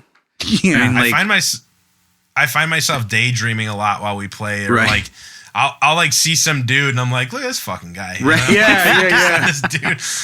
And then I'm like, wait, I should probably focus back on what I'm doing here. Yeah, it's the same thing with me, dude. I think about like meals a lot of the time. Yeah, I always think about food other shit a lot, or something, or like something going on like in the week, or something I listened to today, or it's very weird. It's funny because my brother or like whoever, usually my brother's like, how is it to be up there? I'm like, I don't know. It's probably a lot less cool than what you think. Like, it's cool to play. But I'm just sitting there thinking about stupid shit as we go through our set. Yeah, man, I love, and that's real shit though. Like, there's so many fucking people where they're like, "Oh, you must be so passionate every minute you're on stage," and it's just thinking like about music nonstop. Yeah, and then it's like in reality, it's just like clown music playing in the background, and like, I leave the oven on. And and it's like I had to tell somebody. I gotta finish that one series. I was talking to somebody recently about like passions, and they were telling me like they were very passionate about their job. And I was just like, oh, they were like, what about you? I'm like, not my fucking job. Like, I was like, yeah, I like music and stuff. And they were like, oh, that's awesome. You must feel so fulfilled. I'm like, yeah, but there's days where I don't like feel insanely passionate every day I'm doing, you know what I mean? It's like, it doesn't. That's funny. Yeah. It's, and I wonder, I'm like, man, are there people that are that in like every, that feel that every day? Yeah. Cause I mean, it's like sometimes like, I don't know. You could be like just doing something you like at practice, and when you're exhausted, like you had a full ass work day, and you're just like, oh, I want to go home. Like, yeah. Dude, I think there's like the longer you are in, I guess, into music, which is like kind of a lame way to put it, but I remember like when I was younger, for sure, there was a ton of moments where I was like, this is fucking amazing. And like, you're just listening to something and there's all this new shit and like your fucking little unmolded mind is going crazy. Yeah. And those moments where I felt, passionate were a lot more frequent, but now it's like very few and far between where I hear something. I'm like, oh my God. And that still happens occasionally, but you're like chasing that fucking, you're like searching for that. And I'm not searching actively. So like, I hear I'm you, man. super fucking lazy. And I'm like, well, if something falls in my lap, I'll be cool. Like, I'm hoping someone brings it to me because I'm definitely not looking. I'm way too fucking lazy for that. I hear you, man. Yeah, that is a really good way to put it, though. Like, I do feel like there's definitely a chase to that shit where it's like you hear something that you like really like, even, anything where you're just like, oh, this, even if it's another band sometimes, or your own shit. Like, I do it sometimes with like writing music shit, something like that. Yeah, for me, it's for sure harder for me to write shit that I feel like, I mean, typically I'm writing shit, and 9 times out of 10, if I'm super stoked on what I've written, the rest of the guys are like, eh. Oh man. So, and then there's the ones that there's like the filler ones where I'm like, this is all right. And like I show these guys and they're like, yo, this is sick. I'm like, God damn it. Yeah, what happened? What happened? That's usually how that works though. Like, it's funny. It's so funny. Like, I know, like, so many times in the past where a riff idea where I'm like, well, it works for the song, but I think it's fucking stupid. And people are like, that's the sickest riff. I'm like, all right. Dude, I vet for that shit all the time in Roman Ring. Like, somebody plays some dumbass riff. They're like, oh, it's just what, I don't know what I just played. And I'm like, that was sick. Like, do it again. All right. Yeah. Then derail everybody. Begrudgingly do it again. Yeah. And then somebody, it's funny. It's funny how that all works, but Yeah, I don't know, man. That's why when it comes to writing, I'm just like, if you think it's cool, we're doing it. You know, like if the collective is into it, then let's do it. Yeah, know? exactly. I feel the same way. Well, yeah, man. Guys, it's getting a little late here, and I got work in the morning, so I hate to. Oh shit! Same here, man. But I appreciate you fellas having me on. Yeah, of course, absolutely. Dude. Thanks for coming on the show, dude. This was awesome. Yeah, I'm very fond of this show, so I was looking forward to having a conversation with you guys. Yeah, dude, I was stoked to hear when you. I was stoked, and I was also a little nervous to hear that you were like a fan of the show. I was like, oh shit, he like hears me like talk. Like I was just like, oh shit. But it's cool. I think the first time we met, I think I weirded you out because I was like, yo, I listen to your show all the time. It's like, I already know you. Yeah, dude. I remember that. I was just like, oh shit. Does that mean like he fucking hates me? Yeah. I was just like, I remember thinking that. And I was just, yeah. It's funny. I'm glad though. I'm glad you dig it, dude. That's awesome. Thank you. And so you're doing a show again now too? Yeah. It's the 500 Club. So it's a weight loss podcast. Oh, nice. So me and Big Zach are two big fat dudes, and our goal is to get down to a combined weight of 500 pounds. That's awesome, dude. Hell yeah. And we're not very successful at this reaching the goal so far. So like we've both started, and then we probably lost like, I don't know, somewhere around 60 or 70 combined pounds. And then I'm pretty sure like he put all his weight back on, and I put a good majority of it back on. So, yeah, dude. I hear you, man. But we're working on that again, so nice. That's typically out like once a week. Fuck yeah! Where do you guys post it? That's pretty much on like every major platform. Okay, Spotify, cool, awesome. Apple Music, all that good stuff. Hell yeah, man! That's awesome. So yeah. Well, sick, dude. Yeah. Thanks for coming on the show. Normally, you know, if you got anything else to plug, feel free to do it up. Not really. I mean, hopefully, I guess I kind of mentioned earlier that Thieves was looking to try to get something out. Some coronavirus pandemic type shit. So we'll see if we can get that together at any point. And, I don't know. That'll be a little down the road for sure. But other than that, nothing really. Oh, well, fuck yeah, dude. That'll be sweet. Yeah, I'm hoping the turnaround on that is somewhat quick. We'll see if that works out. Yeah. Cool. I want to hear how that fucking mic thing works. That like Yamaha thing that you were talking about. Definitely let us know. By that. Yeah, for sure. That's definitely what we're looking to track on. But I will let you guys know if that sucks or not. All right, sounds good, dude. Well, hell yeah, man. Thanks for coming on. All right, guys. Thank you. All right, dude. Take care, Take Brian. it easy. All right, later.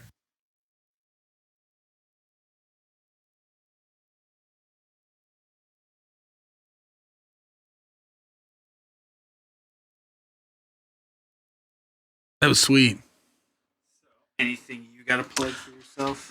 You know what? I'm realizing death metal's supposed to be next week, right? I think technically we're wrong. There's supposed to be one more. One more, and then okay. So I have nothing to plug. There was something I wanted to plug. I forgot. I don't know if I plugged it yet. The new Carry On Throne song is out. If you haven't heard it yet, listen to it. Paul, podcast alumni, put it out, or like he recorded it. They just put it out like a week ago. Listen to that shit. Fuck, there was something else I wanted to plug too. More music? No, it was like something that somebody was doing that I knew. My friend Sean. Sean, he was on the show a few weeks ago. Sean Daly, he was an old coworker of mine. He is doing a new podcast here, and I'm about to look at what it's called, but I checked it out. It is very cool. He interviews bands that he's recorded. After the mix, right? Yeah, after the mix. Yeah, Yep. That's his show. Check it out. It's pretty cool if you haven't heard it yet. Eventually, I want to get him back on here. Yeah, that'd be great. He was a great guest. Yeah, it'd be super sweet. So we'll have videos this time because last time I got fucked up. Yep. I can't wait. So that'll be sweet. Cool. That's it. Hell yeah. That's pretty much all I got. You got anything? Same old stuff. Just check out Roman Ring and Something Is Waiting. Yeah, check it out. When does this come out? I can't remember. Apparently May 1st, Bandcamp is doing that thing again where they're waiving all fees and stuff for the band. So if you guys haven't picked up a copy yet of The Halogen by us, Roman Ring, Do it May 1st. It'd be awesome. It helps us out. We'd appreciate huge. it. Yeah. If you're thinking about it. Yeah, well, and who knows? Might use that money towards CDs. So we'll actually have physical copies to give out at shows when we ever do shows. When when that happens again. So, that's about it. Hell yeah. I think that's good. We'll see you guys next week. Yeah. Bye. See ya. All right. Listen up here now. God damn it. We're how many away? 25. We're 25 subscribers away from having a custom YouTube URL. If you're listening to this, you could do us a huge favor by subscribing to us. We only bug you once a fucking week. If you don't even like me or Bill or both of us together or just one of us, you only have to just see a little mention of us in your stupid YouTube feed that you probably don't even really look at this. I sometimes do, but I know a lot of people don't. They're just on there. Yeah, people are just on there to search something. So it's like, come on, guys, just throw us a subscribe. Subscribe. Throw us a subscribe. Use that DS or extra hard on this one. But yeah, please give us a subscribe.